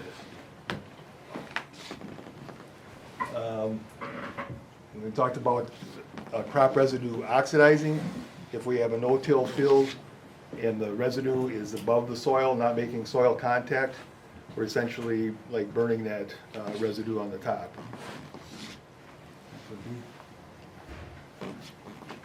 Okay, is there another way to do this?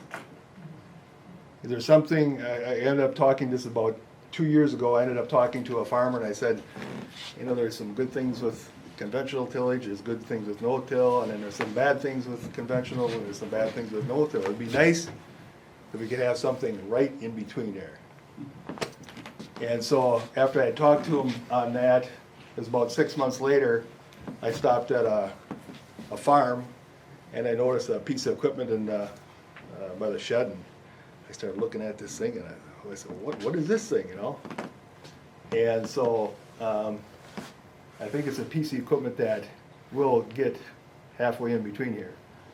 So in other words, we're looking at, is there some way we can aerate the soil? So we're looking at no-till. One of the detriments is we don't get the pore space or the air exchange that we should. Is there some way that we can aerate the soil without having the negative impact, like if we till it, by inverting it or mixing it? Okay, next one.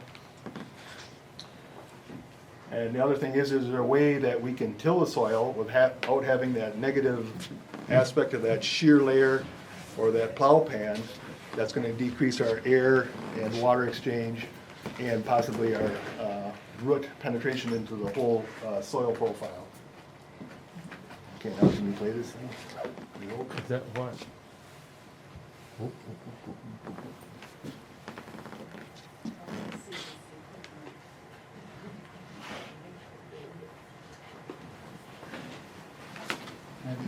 Are you gonna be able to stop this in motion or not? We've been having technical difficulties getting this thing to play right.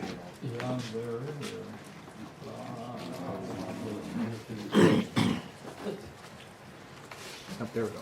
Yep.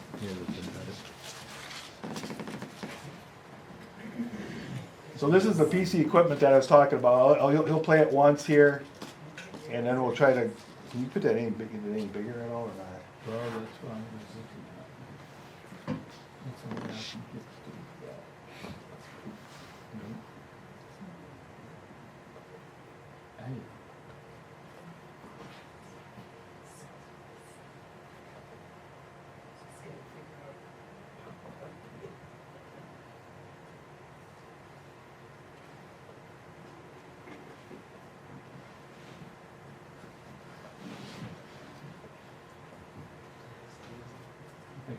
It's busy to do. Okay, well, you'll go through it once and we'll run it again. So basically, on that row, there's 3 teeth that are going through the soil, and you can see that it looks like it's doing very minimal.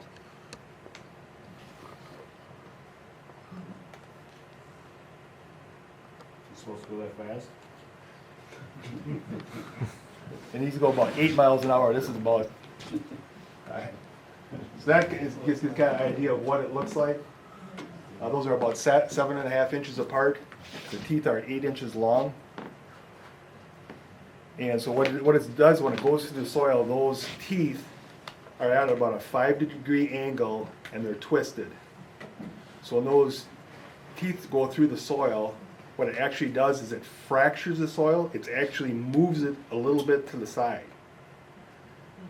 And so when it fractures that, it allows it to have that pore space increase, and so it increases your oxygen level, but it maintains the top inch where it was, the bottom 7 inches through the whole layer. It keeps the whole soil layer where it was. And the other thing that happens, as those go through the soil, it doesn't turn the same speed as like a wheel does. So when it's going through the soil and it's coming down, it's actually, that one tooth will make about a 12 to 14 inch slice in the soil as it goes through. So it's actually going slower than what a tire would. And so again, what I can see with this is the benefit is we can get the aeration that we want. And so if we look at, for example, pastures, we have these animals on pasture sometimes, and they're out there when it's too wet, and they're, walking around. We're getting compaction, and I've seen guys that have lost really production on pastures because the root system just can't get through the soil profile anymore. How long are those teeth? 8 inches. And so a lot of times what you'll see is, if we go, for example, this could be in a pasture or even a cornfield, what you'll see is when you, if you dig up the roots of the plant, those roots will actually find those channels and they'll go down those channels. And so if you look at, for example, a pasture field, the same thing, if we can get there either in the fall or spring, you'll see that all the new root growth is coming into where those channels are.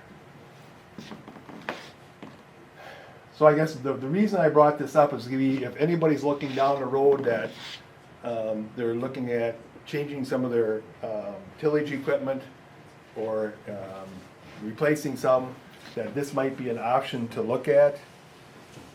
What I'm looking at is there's somebody that hopefully is going to have some units available that person would be able to rent it or lease it to get an idea as far as how it works. There's like 4 fellows in Wisconsin right now that I know that are have this kind of tillage. I have one fella in Brillion, Reedsville area, where they have really heavy red clay, and he's used it last spring, that's in the fall, and now he'll be using this spring. And so we're looking at ideally that we would till once in the fall, well, once in across in the fall with this, and then once in the spring and plant. And for this guy, like this guy in Brilliant, he's usually going 2-3 times at least across the ground to plant. And so we're hoping that his fuel and time as far as getting the soil ready is going to be massively reduced. How would something like that work in a cornfield after, instead of dragging the cultivator through it, you rig up those kind of things, would that deter the weeds? Well, what we're looking at right now, I've talked to a fellow that we're looking at possibilities of how this could be used, like in a cultivation system. Right. As far as we know right now, there's nothing available, but there's fellows that are looking at doing something down the road on that. Any other questions? Did they do anything on, have they seen an increase or decrease of weeds with that? My brother was looking at it and he kind of was unsure about the weed factor because you're breaking Well- up that soil. And Well, the one thing that's interesting with this now, this is it doesn't show the back part of the machine, but so the front part of the machine here is what does that fracturing. And for example, the fellow in Brilliant has a 20-footer, and I know when he brought the 20-footer out there, he's pulling like 30-foot disc and 30-foot field cultivators, and he says, well man, this thing is gonna pull like nothing.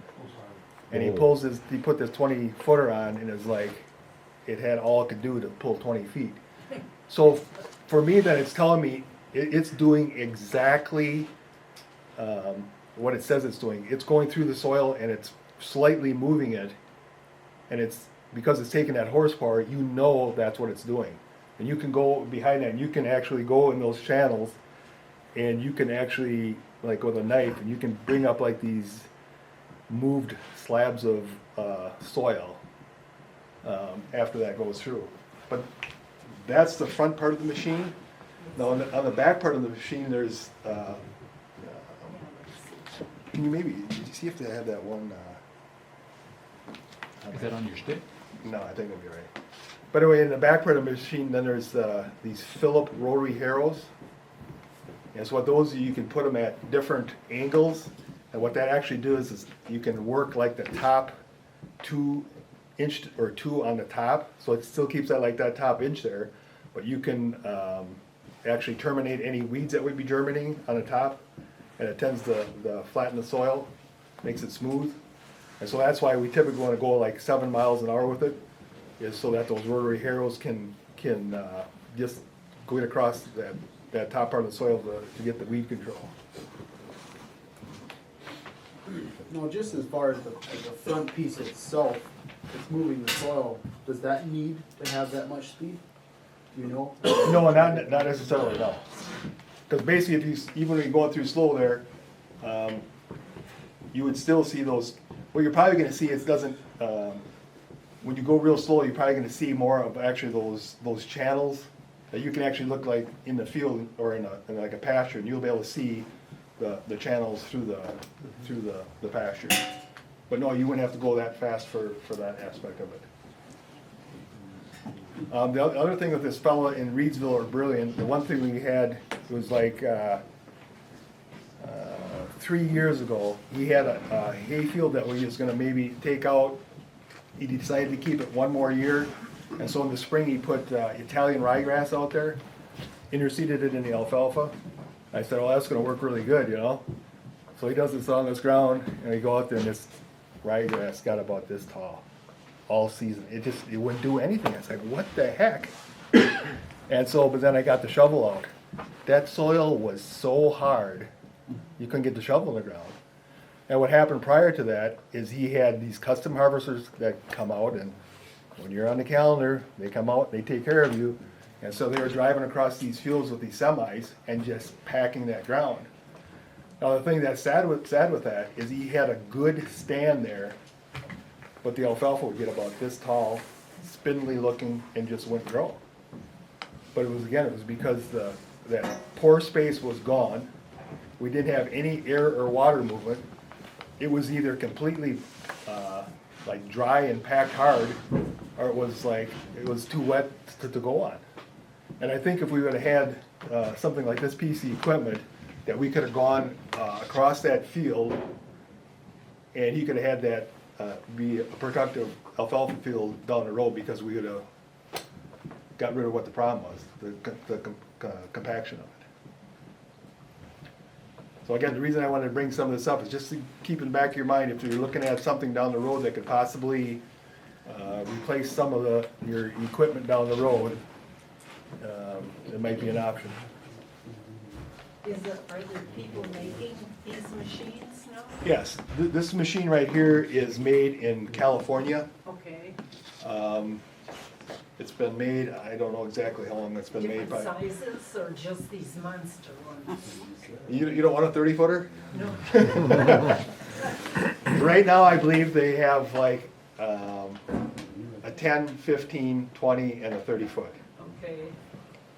But like I said, I think, Anyone handling them in Wisconsin? not that I know of, yet. Really? But like I said, I'm working on that, and like, if you have some questions on that, I can get you in touch with somebody that was gonna be the go-to person on this smart phone. And this technology, as far as that curved tooth at a slight twist, is from New Zealand. It's not from the US. So that technology's been, this tooth design has been around since, I think, the late 70s, maybe early 80s. You know, so it's, Do you have any idea how much horsepower a 10-footer would take? if you had lighter soil, 100 horse. If it's heavier, probably 125, 130. So it's, At the speeds they're talking about, like 5 or 6 yeah, miles that would be an at hour. the speeds. It's like you probably could pull, At I 3 really miles don't want an to hour. say that because it's like, it takes horsepower to pull it. It's like, but again, it basically, for me, it verifies it is actually fracturing that soil and moving that. And like I said, at the same time, we're not getting any of the negatives of that plow pan, inverting the soil. So you could take that through a standing pasture or alfalfa field without hurting the sand? Yes, yes. That's the idea of it. Yep. So there's multiple uses for it. For example, if you're gonna go, some guys, if they go through a hayfield, the back rotary harrows you could put up, so you'd just be, fracturing the soil as you go through it. So they wouldn't be using it to terminate a hayfield? I mean, I had a guy that did, he had to go across it a couple of times to try to terminate the field. Now, here's the other thing that, I had a fellow that had, he went across to the smart till, and it was like 2 days later, he planted the corn. And the hired man was in the next field, getting the next field ready for planting. And after he got the cornfield planted, he said, why don't you just go diagonally across that field with the smart till? So he went across it. And then, about a week or so down the road, you could see that spot where he had went. There was no weeds, and on both sides it was green. So this fellow in Brilliant, what we're gonna look at this next year is we're gonna get a sacrifice cornfield. We're gonna plant it, and every 2 days, we're gonna go through it diagonally with the smart till, just one swath. Because I think we can get weed control way down into the season, because a lot of those plants, the growing point is way down in the corn plant. So you could actually destroy the plant pretty bad, it can still regrow. Like, for example, I have some an organic farm that the way they control some of the weeds is through flaming. And when the corn gets about this tall, they'll actually go with the flamer right on top of the row, and they smoke the corn right off. So you go over their fields after they're done, and it looks like the whole field is dead, brown. In a short period of time, the growing point is in the center, grows out of that. So this spring, next year, we're gonna, again, go every 2 days, we're gonna go across in one swath and see what point we can start going across the field after it's planted and when we have to quit and still get weed control without, destroying that crop. My brother does that flaming, he does like 500-600 acres. Yep. And he does pretty much everything in the spring, he'll flame it. I mean, it looks like they've had fire trucks and everything. But it's been very successful. But the key is, it has to be only 3, is it cotyledons? It has to be at a certain time you hit it. Right. Burns it off, and then it comes back and like stimulates the growth. I mean, he's been doing this for years, and he's just like, holy crap. I mean, it's really good stuff. Because I think the other thing is, if you look too, is like a lot of times where you get your weed growth is going to be where your wheel tracks are. So even after you plant a cornfield, where you drive with the tractor, where any of the wheels go is where you're going to see some of your weeds go. So if you can go across it with that rotary harrow, and again, just get that top inch or two fluffed back up and terminate whatever weeds were germinating, I think there could be a possibility of reducing the herbicide use also. Yeah, Keith or Carol, one of them said that back in the day they used a fine drag after planting corn. I've done that, and that works really well too. Yep. It's every 3 days, but. Yep. Somebody else have a question?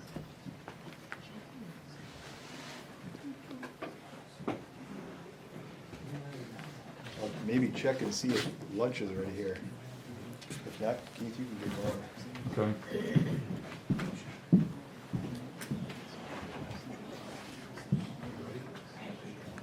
I guess they're ready, so. We'll have a prayer here before we start.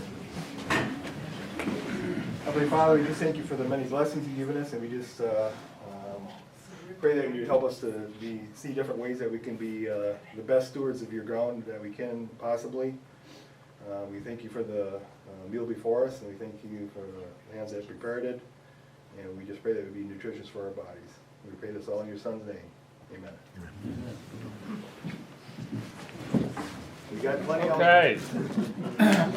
I've got some, I got a few pictures I'm gonna go through here pretty quick. Kind of going through there earlier, I was talking about different ways to terminate cover crops and different things to do. I was talking about a buffalo cultivator type situation. This is kind of later on after the picture I showed earlier. Got up here, this is one of the reasons why we quit cereal rye. If you notice here, you can see some little corn right here in a row. And with all of our cover crop that's still going there in the center. Now, when we talk about something like rye, and I was talking about letting it get really big before you terminate it, for creating a lot of carbon and mass, it goes back to this terminology of a carbon to nitrogen ratio. How much carbon is there in relationship to nitrogen? Okay?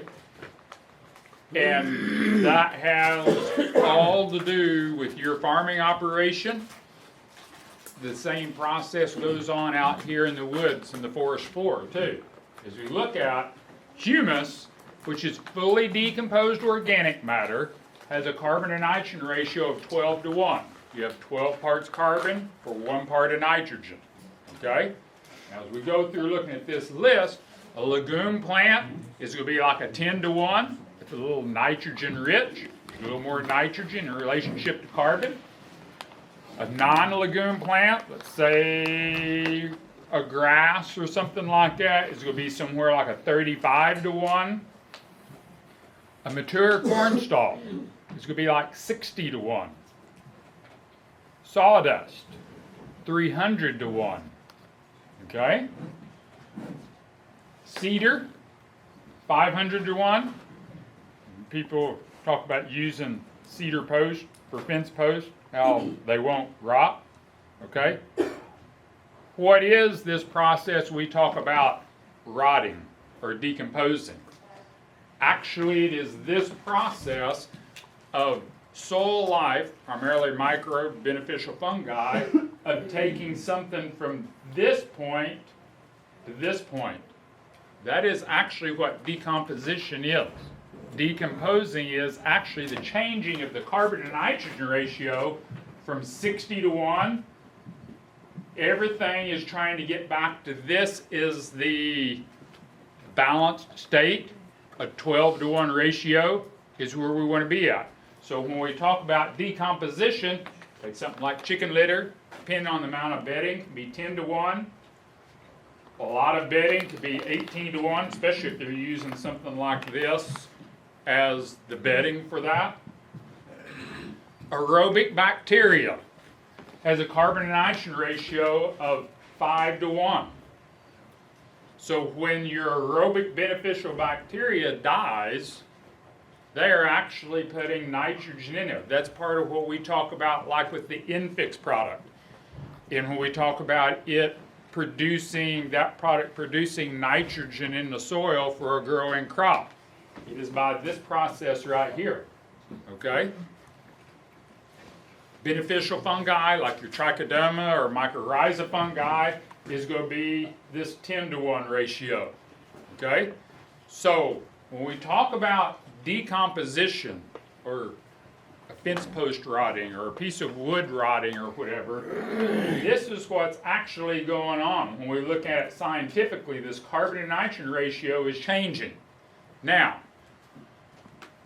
why does something, let's say like cereal rye, we go back to the picture I just showed, if we got cereal rye this tall, it's going to have a carbon and nitrogen ratio somewhere maybe 60 to 70 to 1. That means when that rye gets into that soil, your different bacteria is trying to take that from here to here. It's got to come up with extra nitrogen.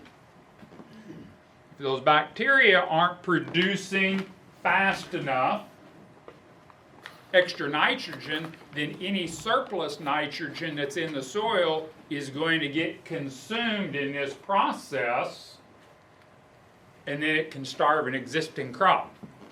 It's more or less what happens. I mean, a lot of us that's dealt with a rye crop that gets away from you, and you put it in the soil, and you've got a corn crop, you plant the corn, it comes up, and it's pale or yellow or whatever. This is what's actually going on. You're like, well, I put manure out there. Why is the corn yellow? These bacteria are needing to come up with extra nitrogen to more or less dilute this carbon to this state. That's what happens. That's why later on in the season, it seems like, well, where did all this nitrogen come from all of a sudden? Well, you get to this balance point, and then any extra nitrogen that's being made by bacteria starts getting available to the crop. Okay? That's why I mentioned earlier, termination time on a cover crop, green manure crop, is so important depending on what the next crop is. Something like soybeans. Soybeans is going to be in here. So if you have like a rye that is real high in carbon, that's not going to affect the growth of that plant. It's your nitrogen needing plants that's going to be in trouble here. Okay? Now, I mentioned this earlier, and Mobians have seen this diagram. I've used this a lot in talking about how gypsums interact in the soil, different nutrients interact. And when I've talked about it that way, I'm talking about these type of things feeding this plant. Let's think about it in the reverse this time. Let's think about what can this plant be using that I don't have drawn on here. Primarily I have that the plant here is putting hydrogen back in, which it is, but also these plants is going to be putting in, I mentioned earlier, different forms of sugars. There's going to be sugars that's going to be secreted from this root of this plant that's primarily going to be working with different organic matter that's decomposing, or humus here that's working. Like I mentioned, nutrients, hormones, and also shelter. This, we think about it in a legume plant because nodules show up on an alfalfa plant or a soybean plant, clover plant. That is actually what I'm talking about in this shelter thing. A plant, a growing, living plant, provides so much in the interaction process with bacteria, fungi, and earthworms. Partly because some bacteria, more so than others, have a direct, literally direct connection with that plant. And they have to have that plant in order for them to be able to multiply and to continue to live. Talking about the bacteria. And sometimes it affects that plant if it doesn't have that bacteria. One reason why we talk about putting an inoculant on a legume plant when you plant it, clover or alfalfa, you want to put an inoculant on there, you're putting a bacteria, because if that bacteria is not present, that plant's not going to grow correctly. Both of them need each other. Okay? And I think I talked about here as far as who is getting the benefit from this green manure crop. Okay? There's a whole list of different forms of soil life there, from bacteria being the smallest form, all the way up to your earthworms being the largest things that's in the soil process.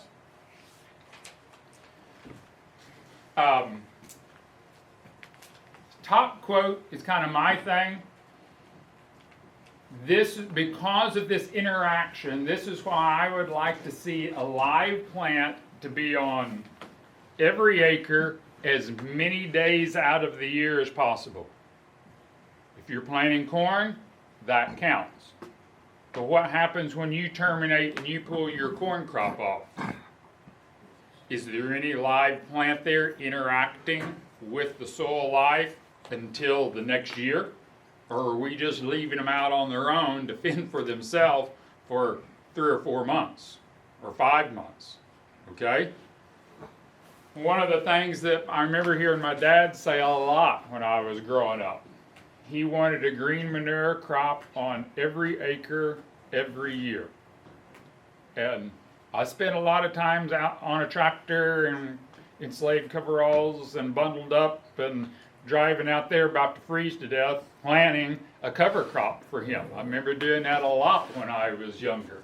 And through the years of doing that.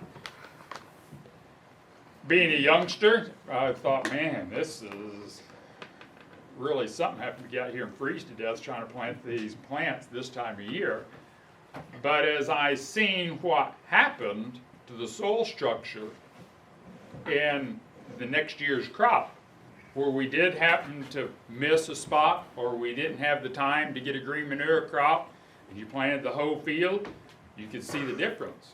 Like if this didn't have a cover crop and it hurt that crop the next year, corn, beans, or whatever. So that's something, there's kind of what I started on. I planted many acres sitting there on that tractor about to freeze to death in November and December growing cereal rye for Dad that way. This because a lot of times our late soybeans would come off the middle or end of November, and then Dad's thing was as soon as the combine come out, that little tractor and that 4-row drill went right in behind it, and we was, quote, no-tilling into this bean stubble trying to get something growing. I remember some of the first years that rye would come up, get about this tall, and it would stop. And I thought, man, we wasted time on this. This stuff's only this tall. And you go out there a month later, and you get to digging, you got a plant above the ground like that, but we'd have a root system like this.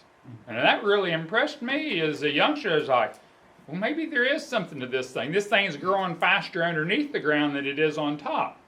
Even though you visibly may not be able to see it growing on the top, it's even like up here. If the ground's not froze yet, and you may have snow on the ground, if the ground's not froze yet, something like a cereal rye can still be functioning and interacting with the bacteria and the earthworms in the soil. Even though it may be a little bitty plant, you're still helping that soil life process. Now I had this earlier on this ridge till system. You look at behind here, we peeled off the top of that ridge. We had a nice flat spot here. Any weed seed that may have been left from the year before got through in the center, and then we had a nice spot to where we could come in and plant directly on the top of that ridge. Okay? Like I said, this isn't for everybody in every situation. I just want to show you some examples of what we learned. And it's like, you look, this, we're talking about here like late 80s, 90s. I mean, we're talking 8, 9 years later from that first picture I showed of disking the vetch down. We were still determined that cover crops did help. It helped soil life, it helped soil structure. The thing is, how do we get it implemented on our operation? Now, each operation that's here, you may have to do something a little different, okay? To fit your rotation and to fit your needs, how you plan it, how you terminate it, how you handle it may be different. Now, it may not be the same every year too, okay? I mean, when we first started this ridge till system, it was a total disaster and flop. The first 2 years we did it, it was awful because our soil wasn't ready for that step at that point. We kind of shelved the idea, and about 3 or 4 years later, we brought it back out and said, okay, let's try this again. Big thing was because of soil structure. Part of what Brian was talking about, different forms of tillage and how that soil is structured. We were still in the process early on of learning how does something like a pelletized gypsum work?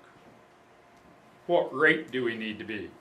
What benefits is it doing as far as getting rid of magnesium and sodium that's creating this soil to be bound and tight? And that's the problem we had at first. I mean, you can kind of see here how loose this is, where we had the root system of these plants that was there. But those first 2 years, that ground wasn't mellow like that. That ridge got as hard as concrete. And the roots, the corn couldn't go down, soybean roots wouldn't go down, and we had big problems.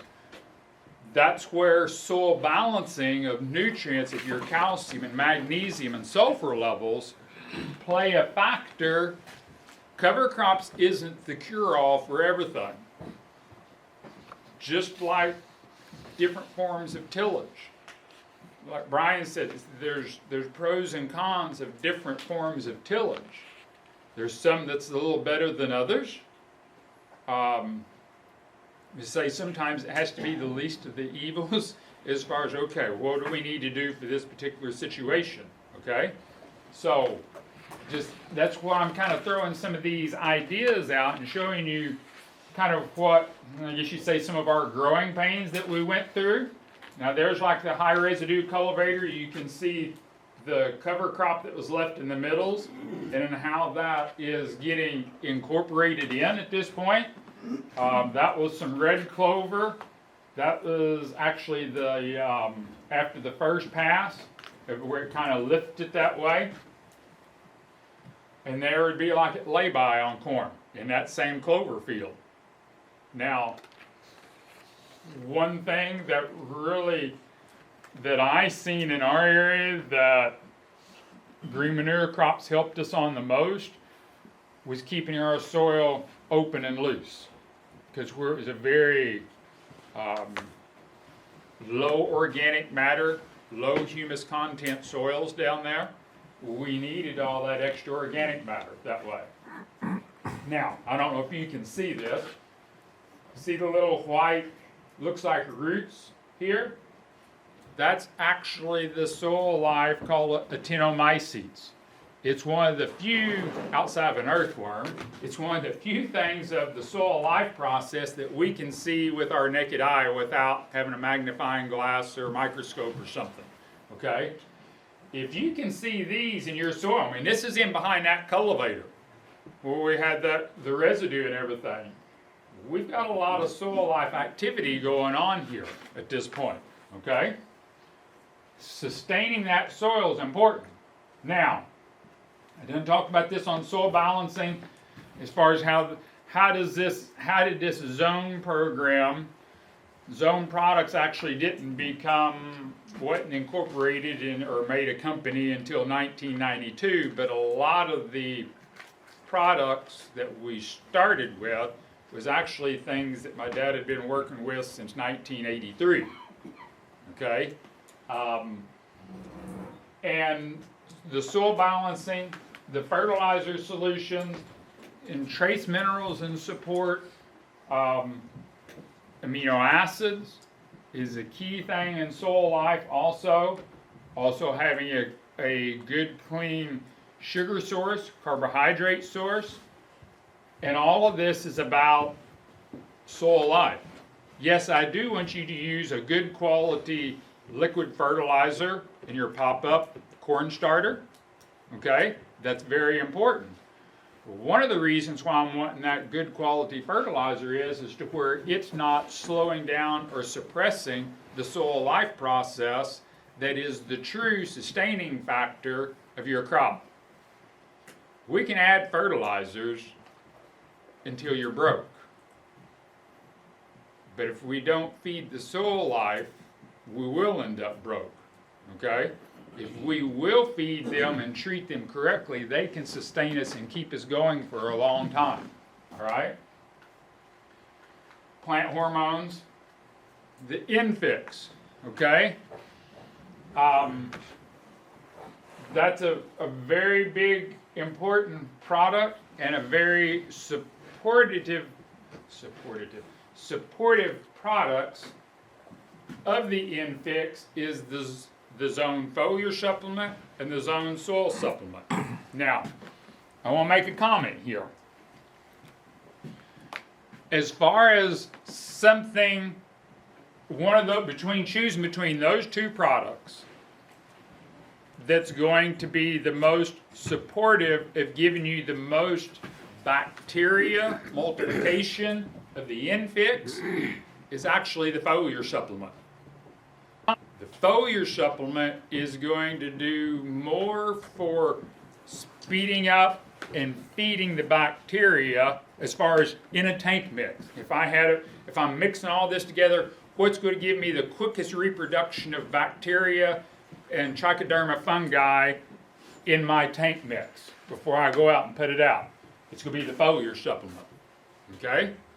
Now, the soil supplement was the primary basic product that my dad started with as a support for bacteria. The reason being, like I done mentioned, in our situation on our farm, we had very low organic matter, low humus soil. The soil supplement product is 6% humic acid. A lot of available carbon that's usable at that point, okay? He's seen the need in our low organic matter soils. We needed some carbon for a home for these bacteria to work and function with. If they don't have carbon to build a home or a city with, they're going to die off really quick. And that was something that he's seen as a shortcoming of some of the products that was being produced there in the early 80s.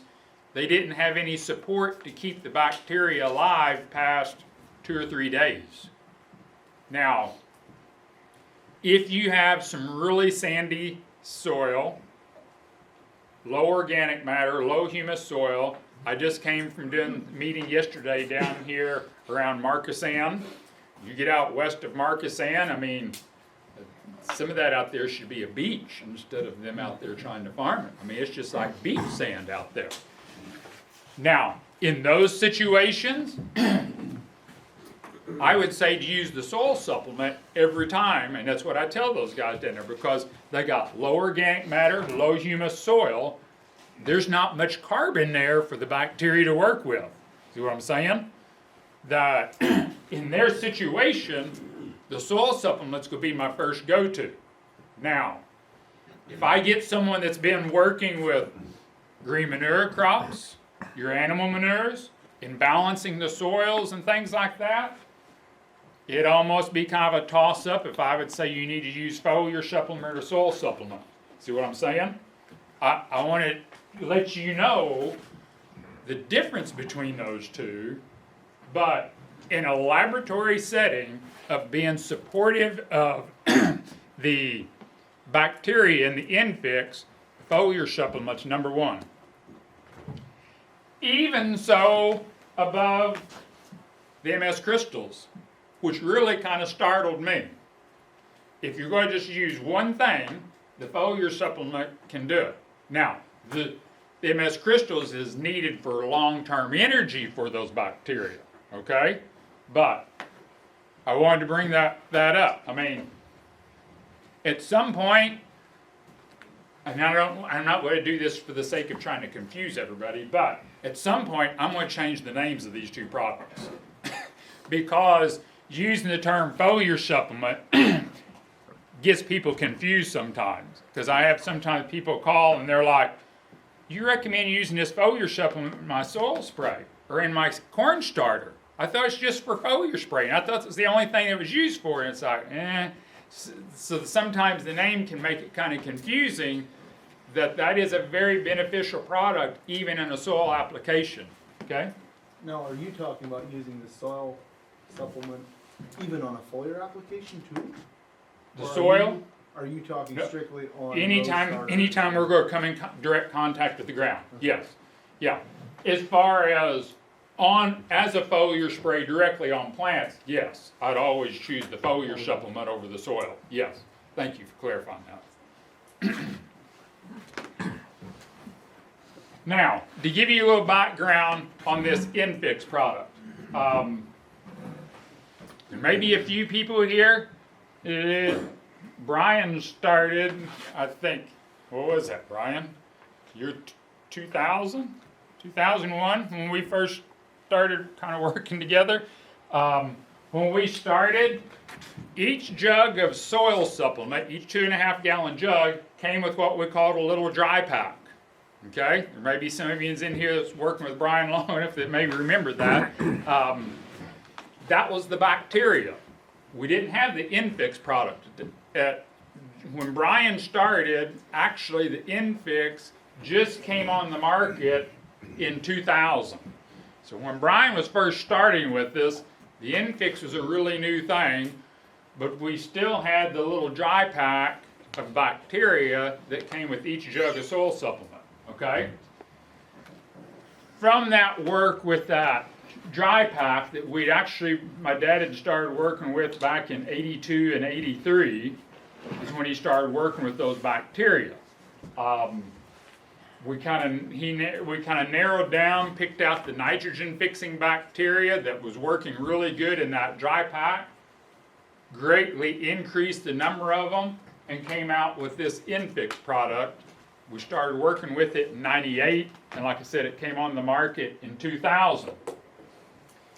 At that point, it was strictly just a bacteria product. In 2004, we added 2 families of trichoderma.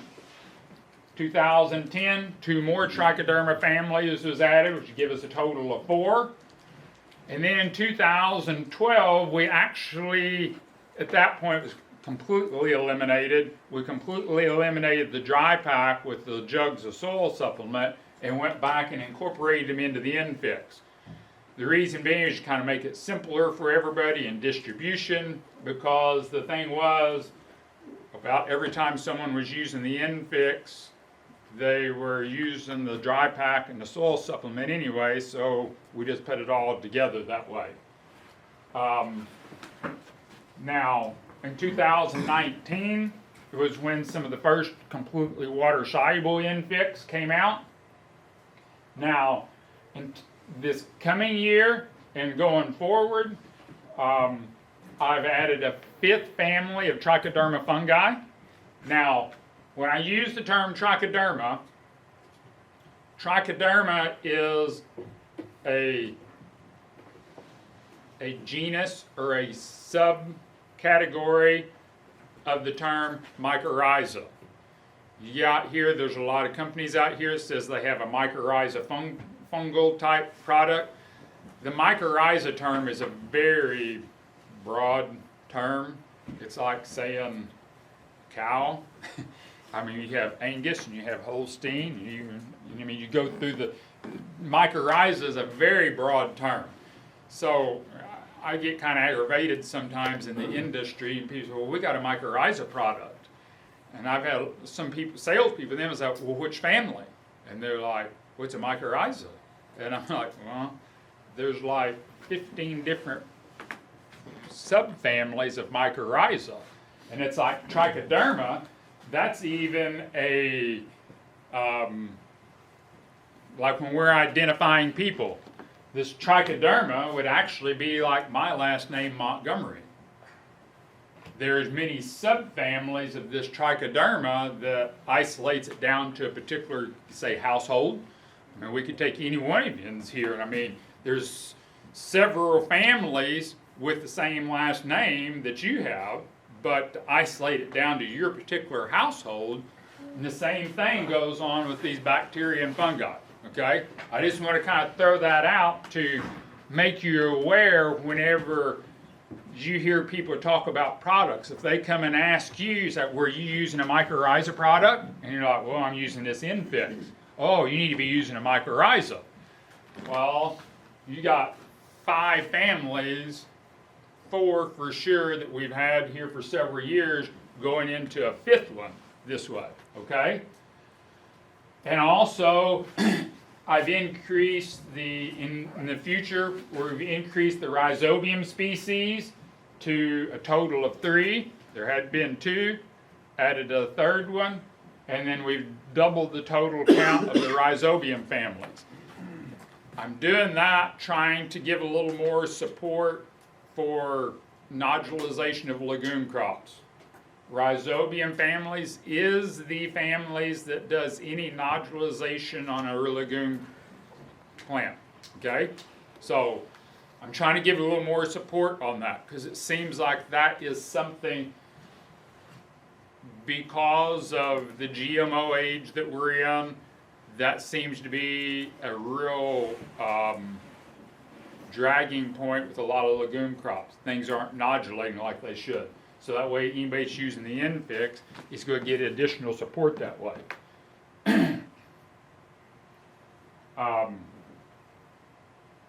kind of went through that. There's 7 different genus of bacteria, because I was talking about kind of like the last name thing. We got nitrogen fixers, phosphorus movers, and then I'm going to talk about 3 of the 5 trichoderma. Some of you have heard me talk about here the last couple of years of using the Infix in a foliar spray for controlling disease. Okay? I've had some people that's had success with that.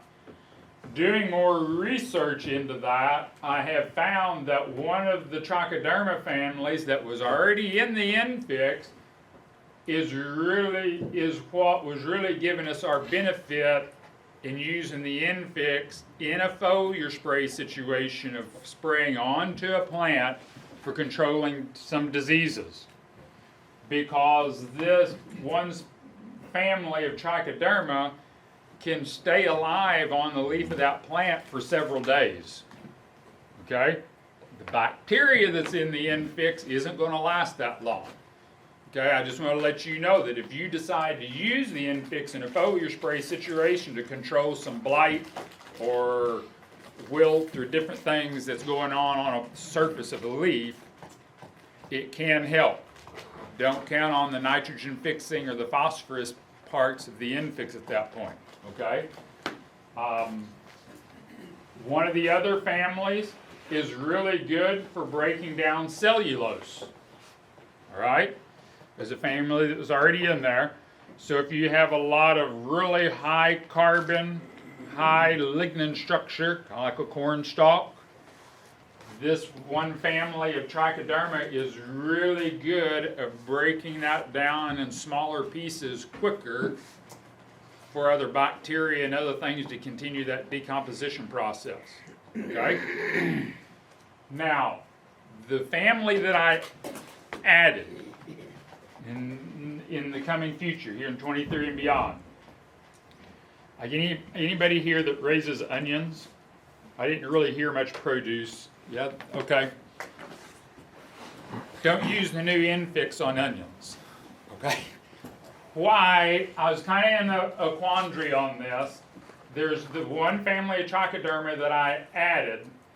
It is great for controlling Phytophthora, okay? Especially for corn and cereal grains, Phytophthora root rot, and some other forms of Phytophthora and root diseases. The one trichoderma that I added will, it can coat a seed and it will protect the seed for the continual life of that plant, okay? It will protect it from that.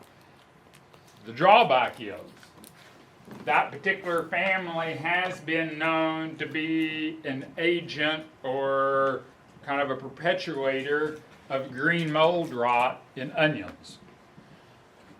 There's other families of bacteria and things that's in the infix that is good for controlling that type of a rot.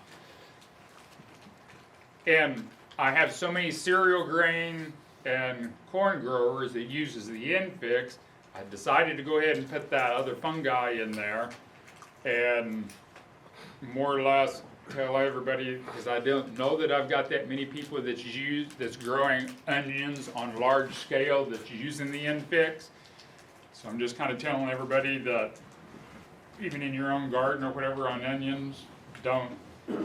I'm just doing it for my sake. I don't think that it would cause the problem, but I just kind of, I guess you'd say, consumer beware type situation on that. But I think the extra benefit that we're going to get for corn protection and cereal grains, I think is going to really help a lot with all the diseases that's going on. Okay?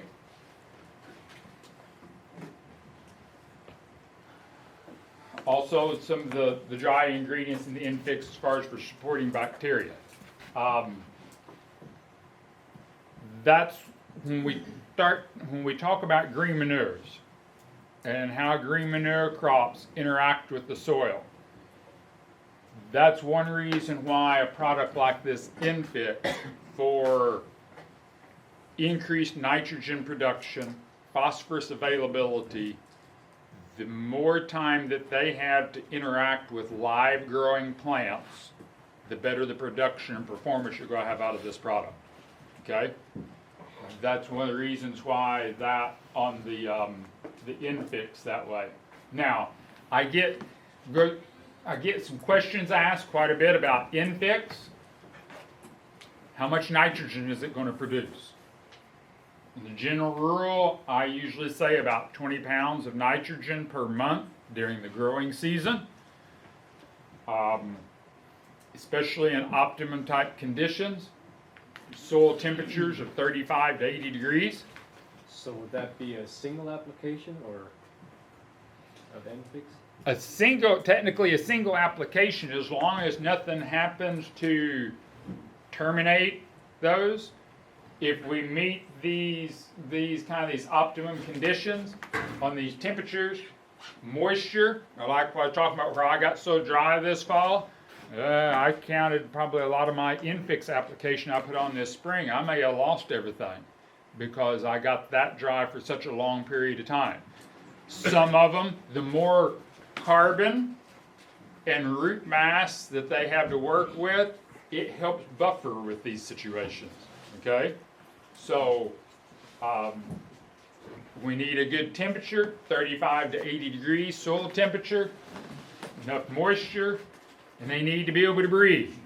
What Brian was talking there earlier about on tillage practices, okay? They need oxygen, okay?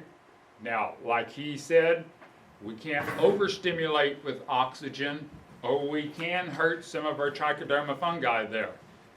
But the particular families of trichoderma, it's one reason why we chose trichoderma over other families of mycorrhiza. Trichoderma work a lot better and have very similar needs as what your aerobic bacteria do. So they can tolerate a little higher oxygen levels than what some of your other mycorrhiza families can. okay?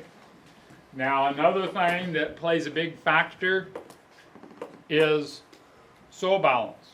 I've got there as far as the water solubility of sulfur and calcium. Back to sulfur, I mentioned that earlier. Sulfur is very, very important. Also usable calcium. Those play a factor in those bacteria.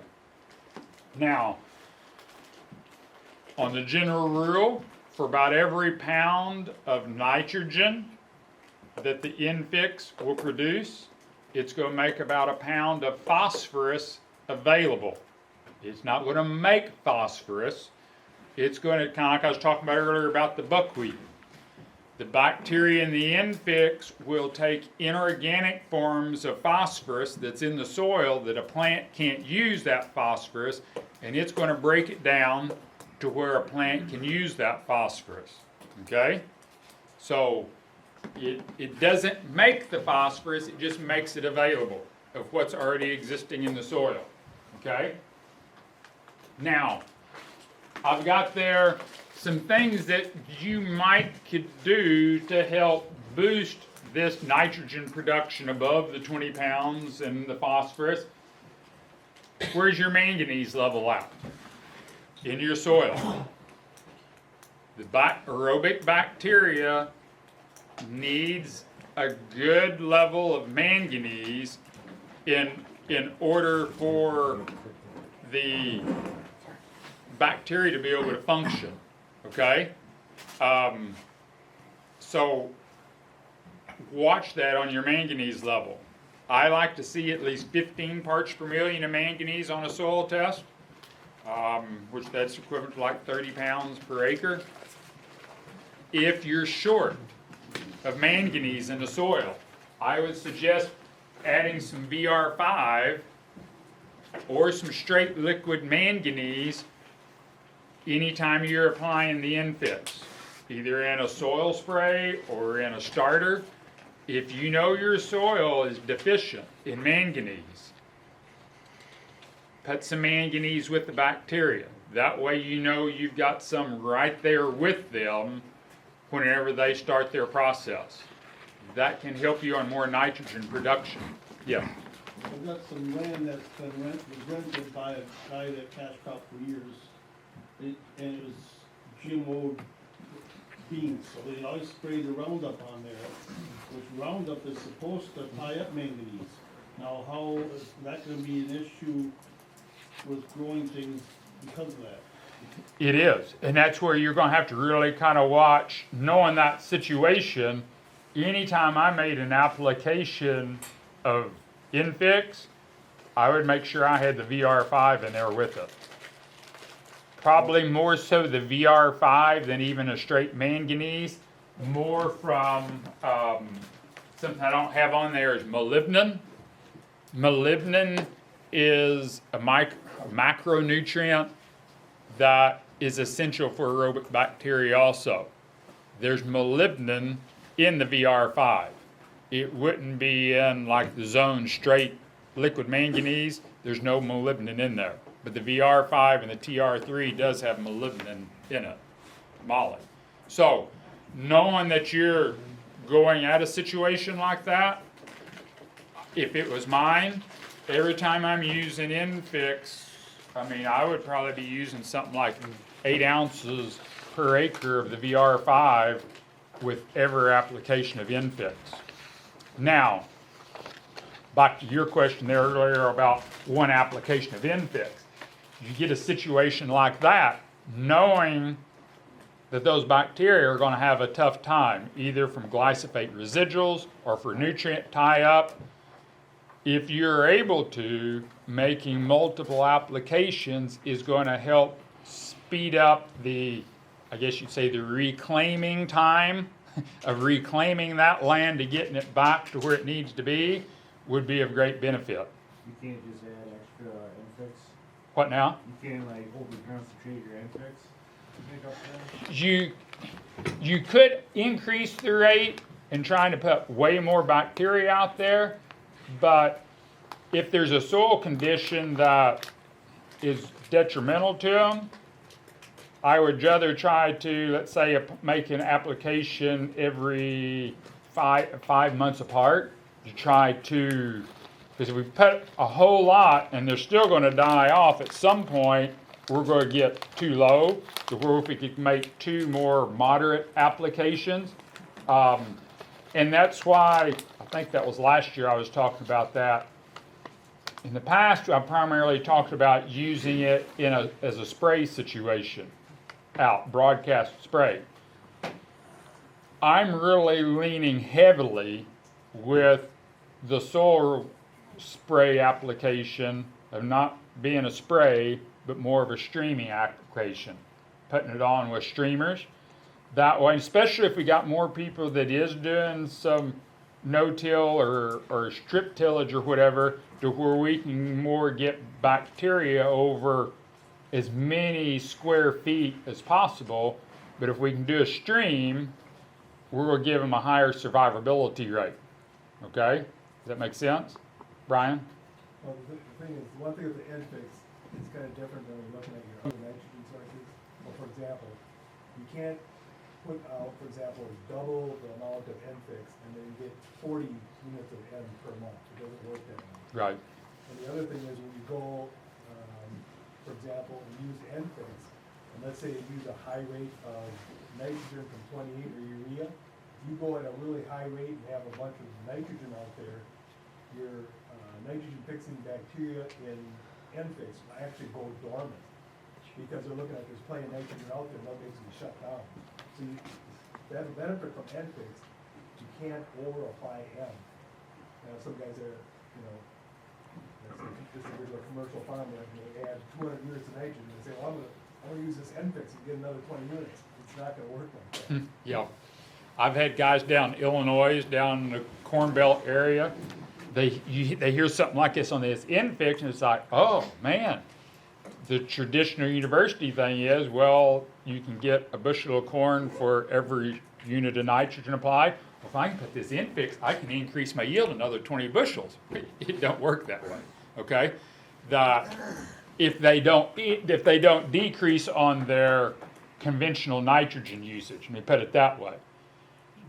You can get someone like that and say, okay, let's cut your commercial nitrogen back 20 or 30 units and let's put the infix in there. And then it's like, okay, we ended up with the same yield, but yet I cut your cost, so your profitability per acre should increase at that point.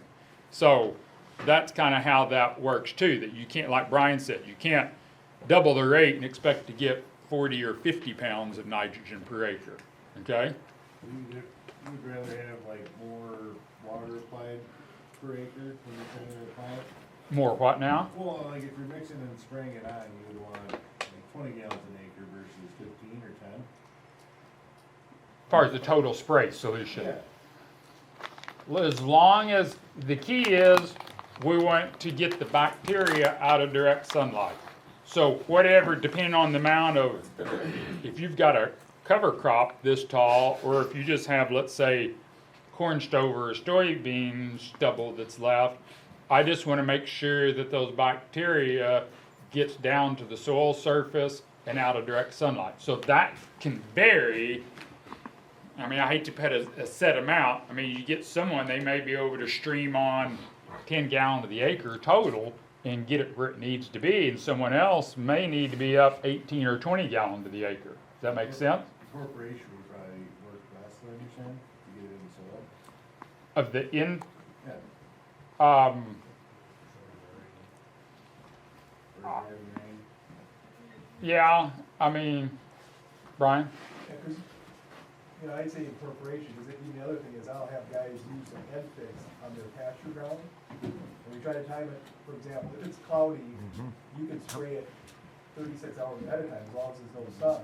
Right. So on the pasture ground, like they have guys to look and the forecast is for 100% rain in tomorrow. So we'll go out and try to spray all their pasture ground ahead of time. And that will just sit out there as long as there's no sunlight. And then as soon as we get rain, then the infix will go down into the soil, and it's just like incorporating. Now, I know some farmers that have set up on their tillage, let's say, I'm gonna use an example like a field cultivator. put spray tips on the front of it, and where you know it's hitting and it's getting incorporated right in, if they can get it down to where it'll put down 4 gallon to the acre total, where that's being mixed right in the soil, I'm fine with it. I mean, the bacteria don't, I mean, all they need is just enough to be liquefied into where you can get it evenly distributed. But if it's being worked in, I mean, or knifed in, it's like I use a pasture innovator, it uses like an anhydrous knife on my pasture ground. We're going through and knifing it about 4 inches to 5 inches deep. I use the least amount of liquid that I need to get it down there because I know I'm putting it directly out of the sunlight, out of the way. So, yes, sir. Is there a benefit to multiplying this in aerated tea versus just putting it at the end of the tank mix? Talking about the infix. Yeah. Can you brew it with the tea and multiply it? You can. Or will it kill it? The thing, you're talking about like in a liquid tank mix. Yeah, but brewing aerated compost tea, You, you put it in, inoculate the compost that you put in there, and grow it, and you multiply it, so you got a lot higher than you would have had. now you're talking about actually mixing it in with an existing compost? Yes. I'm more, Brew it for 24 hours with aeration. I'm more, I like the idea of mixing it, actually put it in with the water when you're turning compost, the windrow, than necessarily using it in a tea situation. That's kind of one of my big kind of drawbacks with making compost tea is it's not to say that it won't work, but sometimes it's hard to get farming schedules to align with tea schedules, that whenever a person is, because I know different ones that does the compost tea things, okay, we got this going and it needs to come off tomorrow afternoon, let's say. Well, weatherman is one of the few occupations that you can be wrong 50% of the time and you don't get fired. That, oh, it's supposed to be nice tomorrow, we can put this compost tea out. Within the middle of the night, you get 3 inches of rain. The aerobic bacteria, once you get them in a liquid situation, they got to be stayed aerated or they're going to die, and it can actually go anaerobic, that tea can. So that's why I'm really reluctant in telling somebody, okay, let's take this infix and let's use it like you do making compost tea. That's one of the reasons why we have the infix in a dry medium, because we have a lot longer shelf life of guaranteeable bacteria counts, that I can guarantee that infix that we're making today will still be good for you as a farmer if you've kept it out of direct sunlight and kept it below 80 degrees in that container dry. I'd say it's still going to be 90% of the plate count 3 years from now. That if you've got some that you find in your basement that, oh my goodness, and the expiration date, which the state of California requires us to put that expiration date on the deal, and that's as long as they will let us go for an expiration date. But I know that infix will be to the plate count that it's guaranteed way past the expiration date on that container. So if you happen to find an old container infix that got shuffled around in your basement or whatever, oh my goodness, this stuff's 5 years old, use it. As long as if it's dry, that bacteria is still stable. Okay? I say that in relationship to that. Once you take that infix and you put it into a liquid tank and you liquefy it, they're starting to come out of hibernation and out of dormancy, and they need to be in the soil medium for maximum production as soon as possible. Now, it's not to say that if you're going to mix up, let's say you're going to do a soil application, a soil spray, and you're mixing all your infix in there. from when they first are dissolved in water, they're not going to completely come out of hibernation and really start coming active for about 4 hours. I mean, once they're in the tank, it's going to take about 4 hours before they're really coming out and coming active. All right? So, if you want to kind of incubate it to get more plate count of bacteria than what you bought with that pail, if you have it there in your sprayer tank and let it sit there and agitate,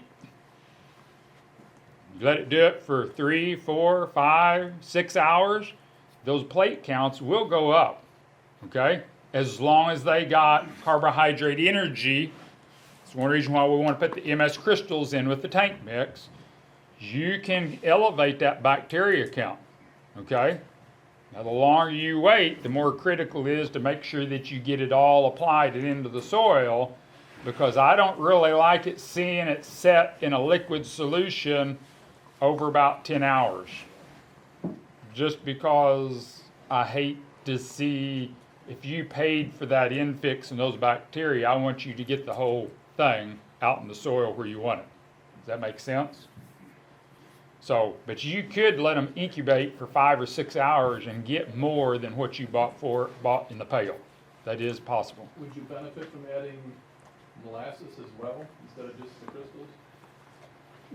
In our bacteria, our growing process with this bacteria thing from 1983, initially my dad was strictly using food grade molasses, okay?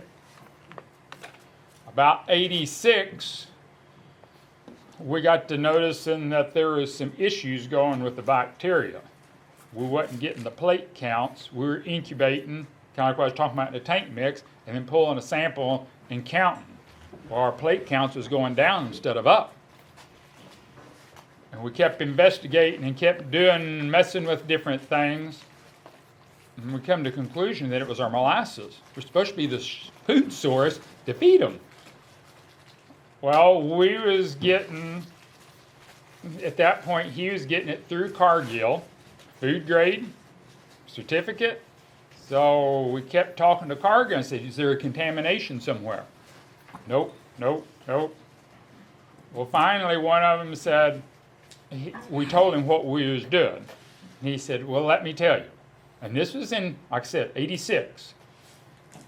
At that point, I think it was 80% of all the molasses used in the United States was made in Central America.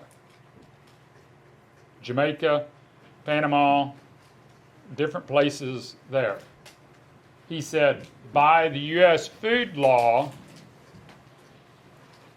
we can't add anything to the molasses and it can be considered food grade. He said, if something gets added before we get it to the United States, we can't do nothing about that. And that's all he would say. Well, we could read between the lines. That's why we could get one load of molasses, the bacteria would do great. You get another load, it was a different lot, maybe came from a different country, and they may have put extra formaldehyde or something like that in there when it was in Panama or wherever. And so then we was like, okay, we got to do something different on a sugar source. That's when we first went to corn sugar, high fructose corn sugar. That was working great until about 1993. That's when GMO corns come on the market. And then who was getting the high fructose corn sugar from would not put in writing and guarantee us that we could get non-GMO corn sugar at that point. So that's when we had to make another switch. So long story around, that's one of the reasons why I don't really suggest a liquid molasses in with the infix, because you can't guarantee what's in it.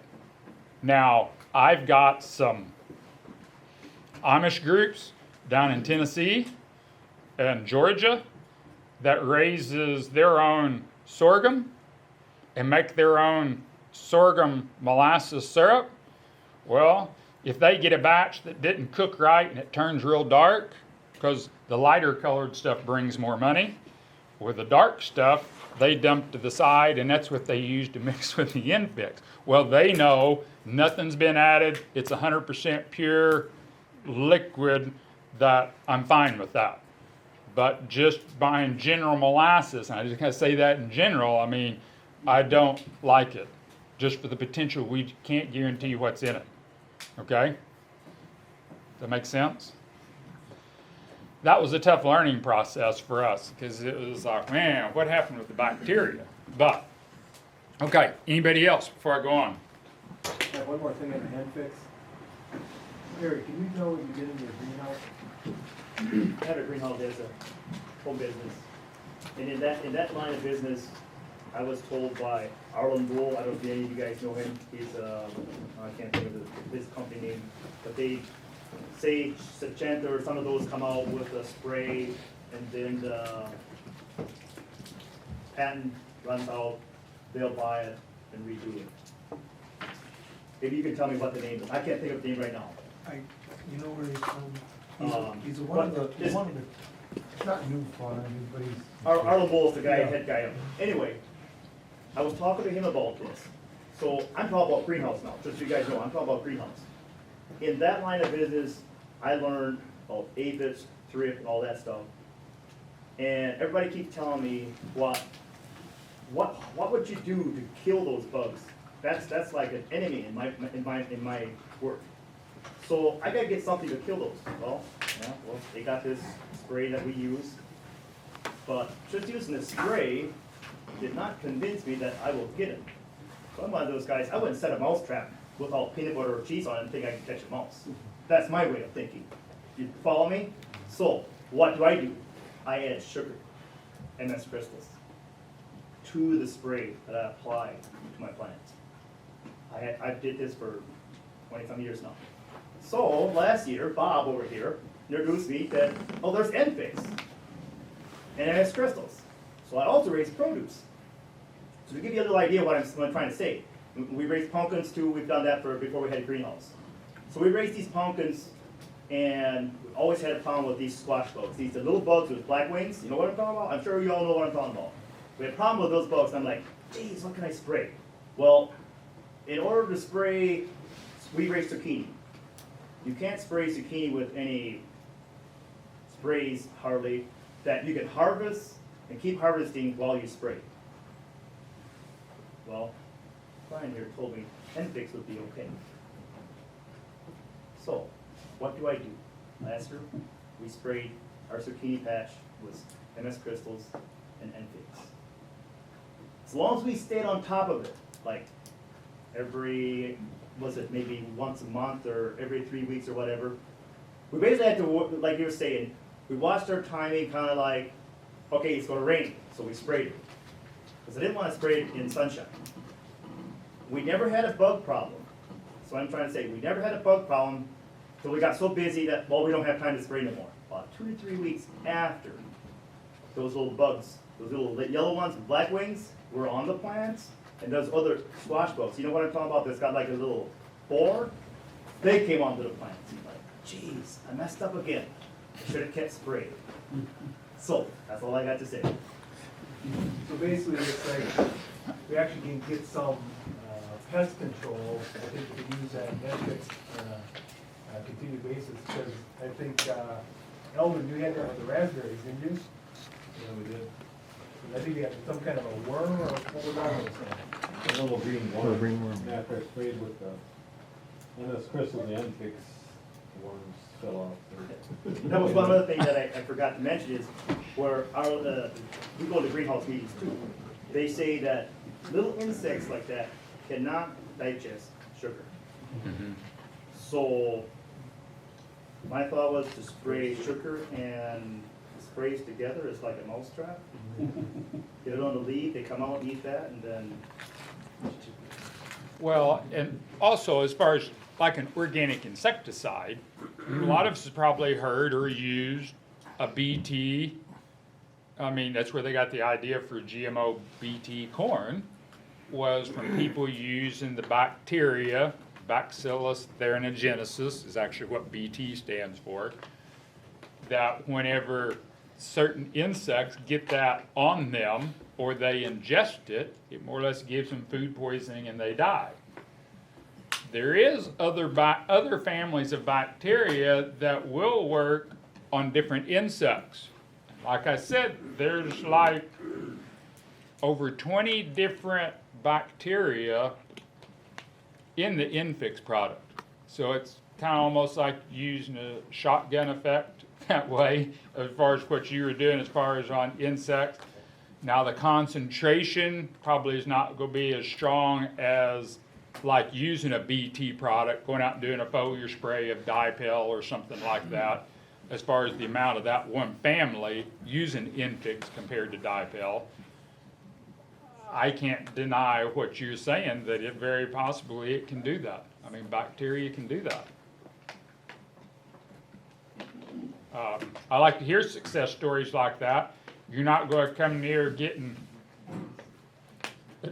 you should say, faith in your own product and stepping out on a limb that way to do that. That's like when I first had people talking about controlling disease with the Infix. And I'm like, I kind of sat on it for about 2 years before I started saying anything, because I'm just like, I don't know. I don't know if I want to stick my neck out like this and say this or not, but I kept having different people, and it was kind of an accident thing. Someone had a soil residue spray that they were spraying another part of their garden, and I think the first time I remember it was somewhere, I think over around Hillsborough or Cashton. Someone had some worms or bugs or something on their grapevines, and they were spraying residue spray and produce patch. Well, we got some extra spray, so they just went through and sprayed the grapes. Well, a couple of days later, the insect and worms were gone. Or it was a disease, wasn't an insect, it was a disease. They was having a disease issue. And he's like, hey, what happened? I'm like, I don't know. I'm like, I want to see this repeated. I mean, I'm that type, I'm more of a scientist type thing. I want to see it repeated several times. That's why I guess I was born in Missouri, where our slogan's the show me state. You got to show me several times before I'm going to bite that thing. Okay, Brian? Well, after Eldon told me about spraying his raspberries, I just decided that I was going to use it in all the foliar sprays. And like on the alfalfa, I use it at a half rate of what we normally go. And so it's $2 an acre. And it's like, well, what can you buy for $2 an acre? So it's like, Yeah, crop insurance, you probably can't get it for that. Okay, talking about money. Now, this is one of our dealers up here. I'll give you a little bit of background on this presentation before I get in the middle of this. One of our dealers over here at Thorpe, Wisconsin, Eberly Ag, has really been big in this thing on cover crops, and really kind of taken this thing that I've talked about with cover crops and really ran with it in doing a lot of experimenting on timing of planting cover crops up here, and as they say, your neck of the woods up here. And Daryl did a lot of work. Daryl Danner, one that was up there, that's done a lot of work, and he kind of put this presentation together. And I'm going to go through parts of this here. And he started out here. He's like, "Is your cover crop? Is it worth $65 to put into a cover crop? Do you think you can recoup that much money in a cover crop?" Okay, we've already there's some of these things we already talked about here. What he did was, to give you a little bit of background, he took an area, I think it was like a 1 foot square, where they had a cover crop, and he cut everything off at ground level in a 1 foot square area and took all the plant matter and sent it into a lab. Okay? To get it checked that the amount of nutrients and trace minerals that existed in what's above the ground. And we done kind of talked about this a little bit this morning. Okay? So we go through some of these numbers. I mean, this is some really good food for thought here, that when he done this. Now, this was in a field that they had split. On the one side, we had alfalfa grass clover mix. The other side is they're a Byron seed dealer. They had this maize pro mix of a cover crop that was growing. Whenever he went in and took off this 1 foot square area. Now, they went through, I mean, here's your dry matter, 1.38 tons per acre. Here's your carbon and nitrogen ratio. See, it's 14.6. So that means 12.1 is going to be that. Now look at this carbon. I was talking about 45% of plants is carbon. 1,260 pounds of carbon, 87 nitrogen. Here's phosphorus, potassium. You look at this maize pro over here.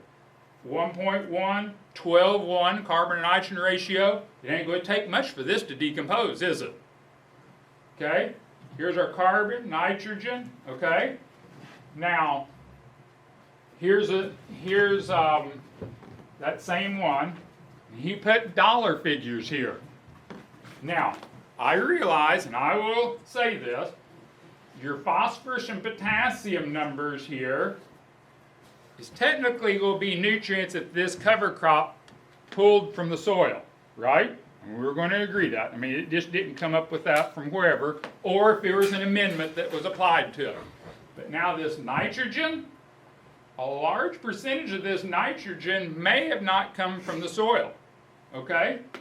But look at this compounding effect, okay? Now he used numbers, current prices this fall on NPK. $121.95 just for the NPK portion of what this alfalfa grass clover, okay? Look at this maize pro. We look at the nitrogen, phosphorus, potassium, about $125 per acre. Okay, if this maize pro cost you $65 an acre to get it established, the seed and the establishment and everything, and then you can get that, just that dollar figure. I mean, we're not counting zinc, manganese, all these other things. That's almost doubling your money, isn't it?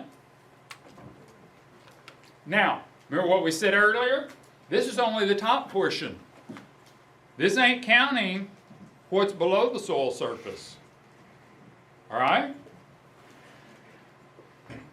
Now, this is kind of another mix thing he had there. Here's where he's comparing the Maize Pro. This is a different field, different farm. The Maize Pro compared to cereal rot. We can look at the dry matter up here, carbon and nitrogen ratio. Evidently this cereal rot is pretty short for it to be a 12.3 carbon nitrogen ratio. Here are nitrogen, phosphorus, potassium. Look at this potassium on this Maize Pro, 102.4 pounds per acre. Now, this nutrient, since this has already been decomposed by a plant per se, if all of this matter is put back into the soil, either tillage or however you want to say, whenever all this matter decomposes, that's 102 pounds of potassium per acre. I mean, that's a lot of potassium for following up like with a soybean crop or something like that. That's available, water soluble, fully available to that plant, okay? Now, the same numbers, okay? That Maize Pro in that field is going to be generating somewhere around $140 per acre, okay? 112 on the cereal rye. Now, whoop, I thought he had, okay, he's talking about the carbon and nitrogen ratio here, the different phase, there's different stages that way. Some of this we already covered there on the, now, this is some of his, he had sunflowers in this mix. He called this his, what do you call it, summer cocktail, I think's what. Daryl's gotten really creative on some of this up here. He was talking about, let me back up, he was talking about when you get a cover crop situation like this, you can attract butterflies, you can attract different types of wildlife, you can attract different types of bacteria. but he said that whenever you plant sunflowers in there, you tend to attract women and kids. He said he had one guy, you can see the state highway back here, he said where they had this here, he said the farmer was like, I get people stopping out here all the time taking pictures of my field. He said, I've never had anyone take pictures of my field anymore, but he said the local town, everybody was talking about this field because it had all these sunflowers out there. So there's many different things that you can attract whenever you're doing a cover crop. But now, this summer cocktail like this, I mean, here's where he cut his area out here. There's a lot of density there. We're talking about weed control, controlling weeds and different type of pressures here, okay? Now, when we look at this, one thing that he didn't have in the numbers earlier is carbon. Now, he came up with this number of 80 cents a pound on carbon. I personally think is kind of on the high side. He was kind of using the numbers from a really expensive dry humate product, okay? That if you're going to go and buy a dry humate that you're going to put out for the purpose of trying to build carbon, I would probably more put this at 30 or 40 cents a pound. I mean, that's probably really realistic for a humate type of a product, okay? So if you figure his 80 cents, that's $1,716 an acre equivalent if you was going to put humates down to get 2,146 pounds of carbon. That's a lot of money. But even let's cut this to 40 cents, that's cutting it in half. We're still talking about $850 an acre compared to if you was going to buy humates to do the same thing. And some of you have heard me say this in the past whenever I've talked about dry humates. There's a time and a place for a dry humate as far as to use it on your farm. I'm not saying you should never do that. But if your goal, like I was talking about earlier, for your farm is to build humus through the process of carbon, you can do it cheaper through a cover crop than you can any other way. Okay? If you're wanting to build organic matter, if you look at some of those other numbers and back up there, some of those other ones, we were still looking at 1,400 to 1,500 pounds of carbon on some of those other samples that we was looking at earlier, okay? You're still talking about possibly $400 to $500 an acre value in the carbon content if it doesn't oxidize and burn, like what Brian was talking about earlier. There is a possibility of a large monetary value that way. Yes, sir. I was wondering how many days of growth are you talking here? I mean, you got a season, you can take a time out here, you know what I mean? You still gotta grow a crop here, how long is this gonna take to? Well, and that's where, what I was saying there earlier as far as termination times, and I mean, when you start looking at the size of what this was a while ago. The idea is that the capacity is there to make this happen. I mean, you can. And now, one thing, when I first started coming up here doing meetings in Wisconsin back in '98, you get up here and they're like, well, you're from southeast Missouri. You got a lot longer growing season than what we do. We can't do these cover crops that you're talking about. I'll say one thing, I do admire what Daryl and the Eberly Ag's been doing in trying to figure out ways to make it work. And they've been doing a really, really good job, okay, of how to get something like this in there going.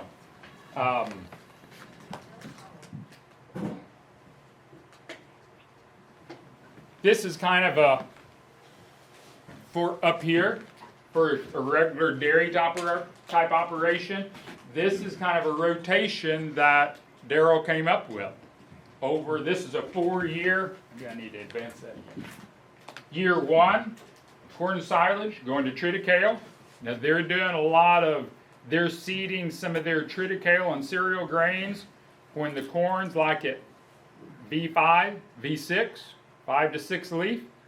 of going in there, seeding it, the triticale will come up about this tall. As the corn gets bigger and it shades it, the triticale won't get very big.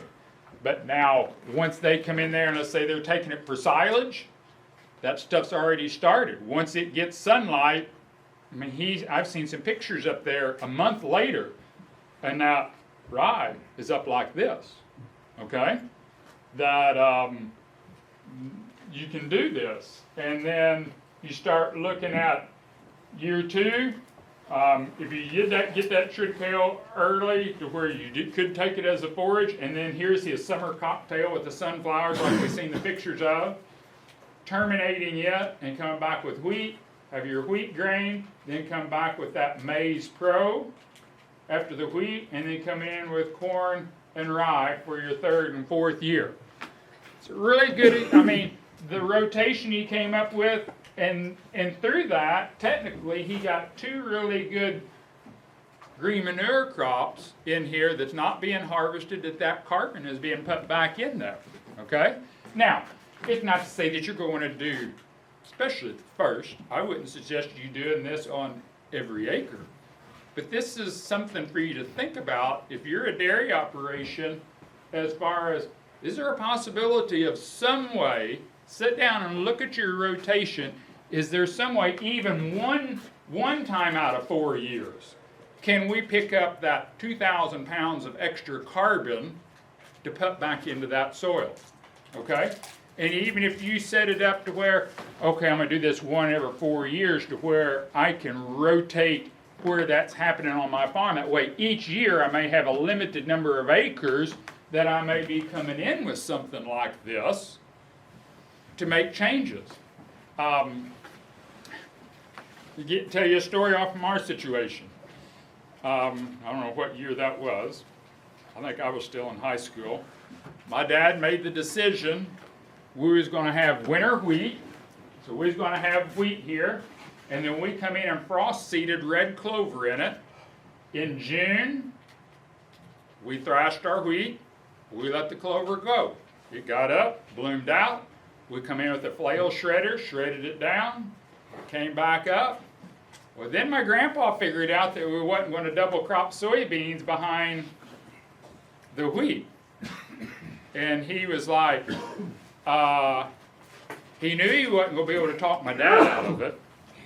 So he came directly to me. He said, hey, I'll help you if you want to tear up that clover field, and we still got time we could get soybeans planted so that you can get something harvested off from that. And I said, nope, because this done far enough along this cover crop thing, I was really intrigued by this. And the next year, we put corn in there, popcorn, matter of fact. I mean, we contracted it for somebody, and they come back and said, but that was the best quality and the best yield of popcorn of anybody that they contracted with. Oh, my grandpa, he was just strutting like a banty rooster that his son did that and that. And my grandpa was going on about it one day, and I said, you were complaining last year about not making any money off from that clover last year. I said, you think this corn made up for the difference of it? He wouldn't answer me. He just turned around and walked off. But it made a big impression on me that sometimes what seems like a loss or a sacrifice may pay dividends. And I will say one thing. On that particular field, it went past just that corn crop the next year. I could tell the difference in that soil structure for 2 or 3 years after that. Well, after that, Dad made the decision that we were going to have a percentage of the acres of his farm was going to be laid out in clover. We'll have wheat, put it in clover, more or less let that clover grow the whole year, and then go back to another crop the next year. And I could start on top of our regular cover crop situation in between corn, beans, and everything like that. I could tell the difference, okay? And I'm not saying everybody's got to do that with red clover, but this type of a mix or this type of a rotation can work, okay? Suppose you graze that summer cocktail and that maize pro. do you graze your cover crops at all? I mean, like, what, as far as getting some dollar value, or, you know,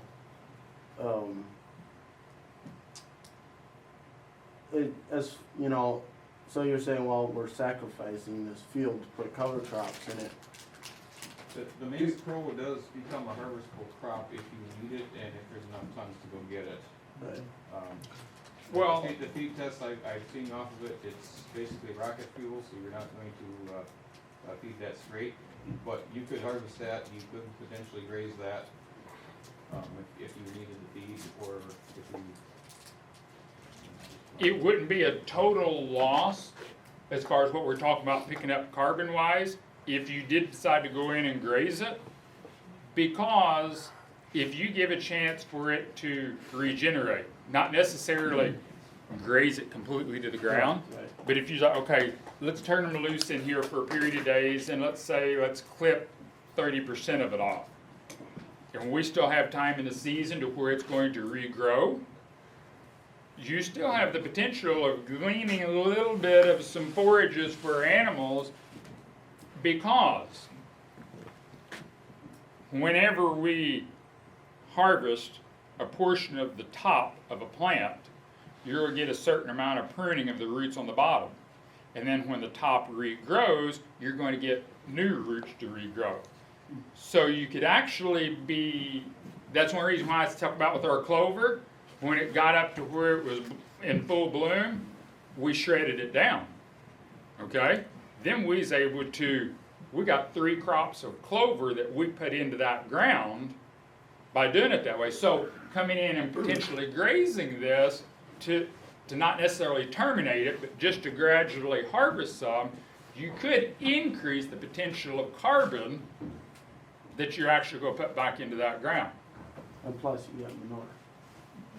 And you didn't lose all of the phosphorus and potassium. Yeah, I know that. Because if manure didn't have all the nutrients in it, we wouldn't be wanting to use it as a fertilizer, right? So, Johnny? Who was that guy in northern Missouri that would do that and then crowd graze it and build up people's farms? Yeah. Remember that? Yep. Years ago, we were talking about that guy. He'd get paid to build up the farm and he'd get paid every way he went. You know, it's unbelievable how he did that. But he built up people's farms by doing just what he was talking about, but he crowd grazed. You gotta just live a little bit every day. See, that's like there in my area, the beef guys there were all of my neighbors. That's like last fall. I said I started feeding hay early, okay? Partly was because I didn't want to overgraze my fields. I had my neighbors, they ate some of their fields down. I mean, it was about like this tabletop. I mean, the cows are out there practically almost licking dust. Now, what happened when we started getting rain? They're going to have an erosion issue. Remember what I was showing about the raindrop and all the compaction?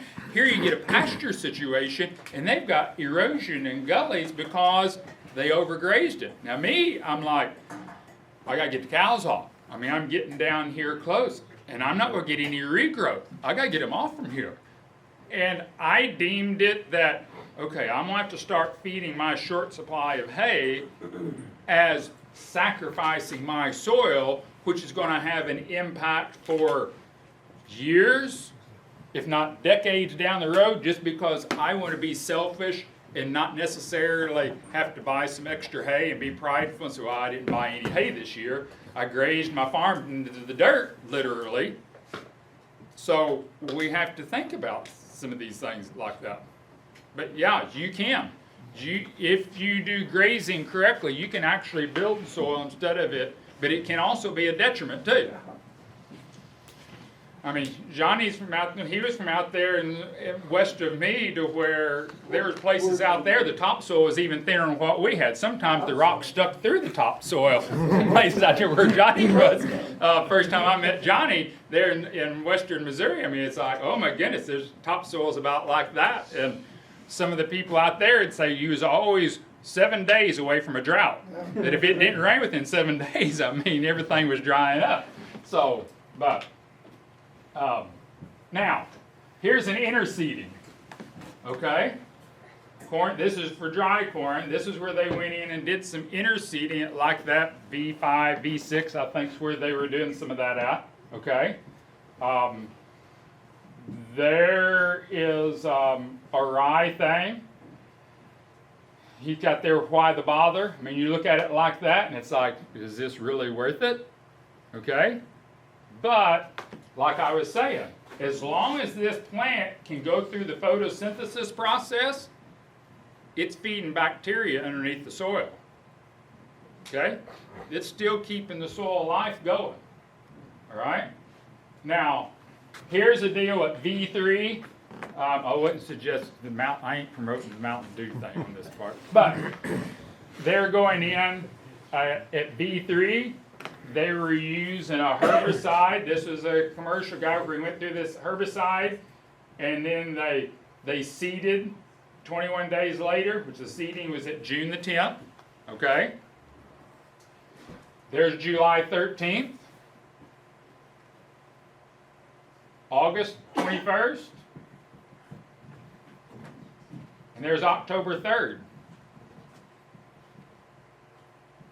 The 19th. Look how some of it's trying to stand back up and taking back off growing, those plants. Okay?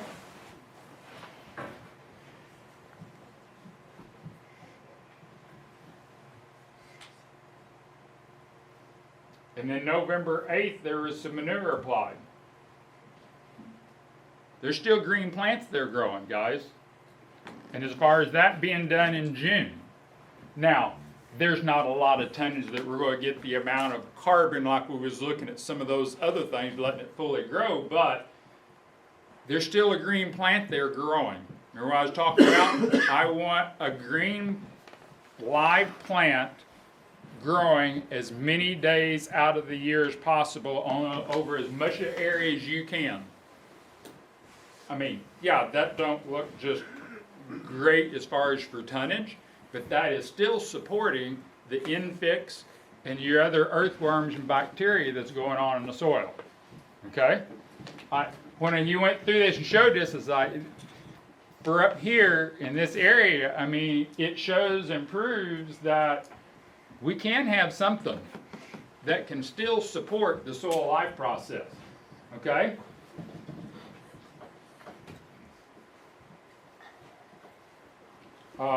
There's that V3 seeding.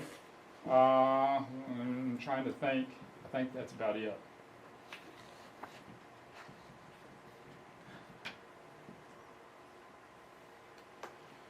What's something like that worth? When we talk about green manure crops, at the beginning he asked, is it worth $65? Now, he put a dollar figure to what was taken off the top. Like I said, the root system underneath of that, even if we took 25% of that value, saying what was underneath the soil of some of those numbers that he showed, is it worth the time and effort to try to implement somewhere in your rotation? I mean, that's what I want to spur you on to thinking about. You got this winter, look at your rotation, look at how you've been doing things. Is there a place, if you've not been doing cover crops, I challenge you to look at it. I mean, even some of you guys that's row crop, if it's your land, I mean, is it worth trying to build it up? I mean, the big thing now talking about on trying to keep the family farm alive and functioning in the United States. It's going to take a lot more distance thinking than what agriculture has been thinking in the United States for several decades now. We've been very short-sighted. And because of that short-sightedness is what has created an issue for the next generations to even want to stay. I mean, a lot of times it's not necessarily that the parents ain't tried to do something to get the farm paid for to where the next generation can have it, but it's like the next generation takes off. They don't even want to have anything involved with it. That's something to look at and to think about. That's what I'm trying to come up with. I got 5 boys, And right now, it looks like all of them but one is really serious that they're wanting to come back there and help on the farm. It's like, ooh, I don't know if I got enough space here for everybody this way. But, and I'm very proud of them that they want to do that. And I hope that I have instilled enough insight in them with things like this to look at, no matter how bleak the overall agricultural industry looks, that as long as we're able to think outside the box, we can survive. The family farm can survive. And that's the important factor there. Because our society at large is dependent upon the people in this room. More than just providing food. The bumper sticker says no farmers, no food. That is true. But the core of what really holds a society together is a group of people like this here. Even though the society, the general society may not think so, sometimes they think of old country bumpkins and all different other kinds of slang terms I've heard used about farmers and country hicks and whatever. They don't really realize how much that these type of people actually hold the fabric of a society together. I'm a big history buff person. The Roman Empire was probably one of the greatest civilizations that ever existed on the earth. You know what its downfall was? The family farm fell apart. They started out as a republic, just like us, and it was all based on an agrarian family farm society.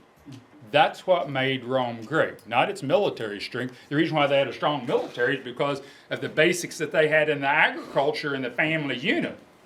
And we're losing that here quick. I hate to say it, but I see a repeat of what I learned in my Roman history classes. I took every class I could take on Roman history when I was in college. I like 2 classes having a major being able to teach history. Okay, I probably should be teaching history instead of ag stuff. But that was the big cause. Me being raised on a farm, I could see it going through Roman history classes. It's like the farm family is the cause of the downfall of the Roman Empire. And if we don't, the group like this here, if we don't function like we're supposed to, it sends a rippling effect through the entire society of this country. Okay? Brian?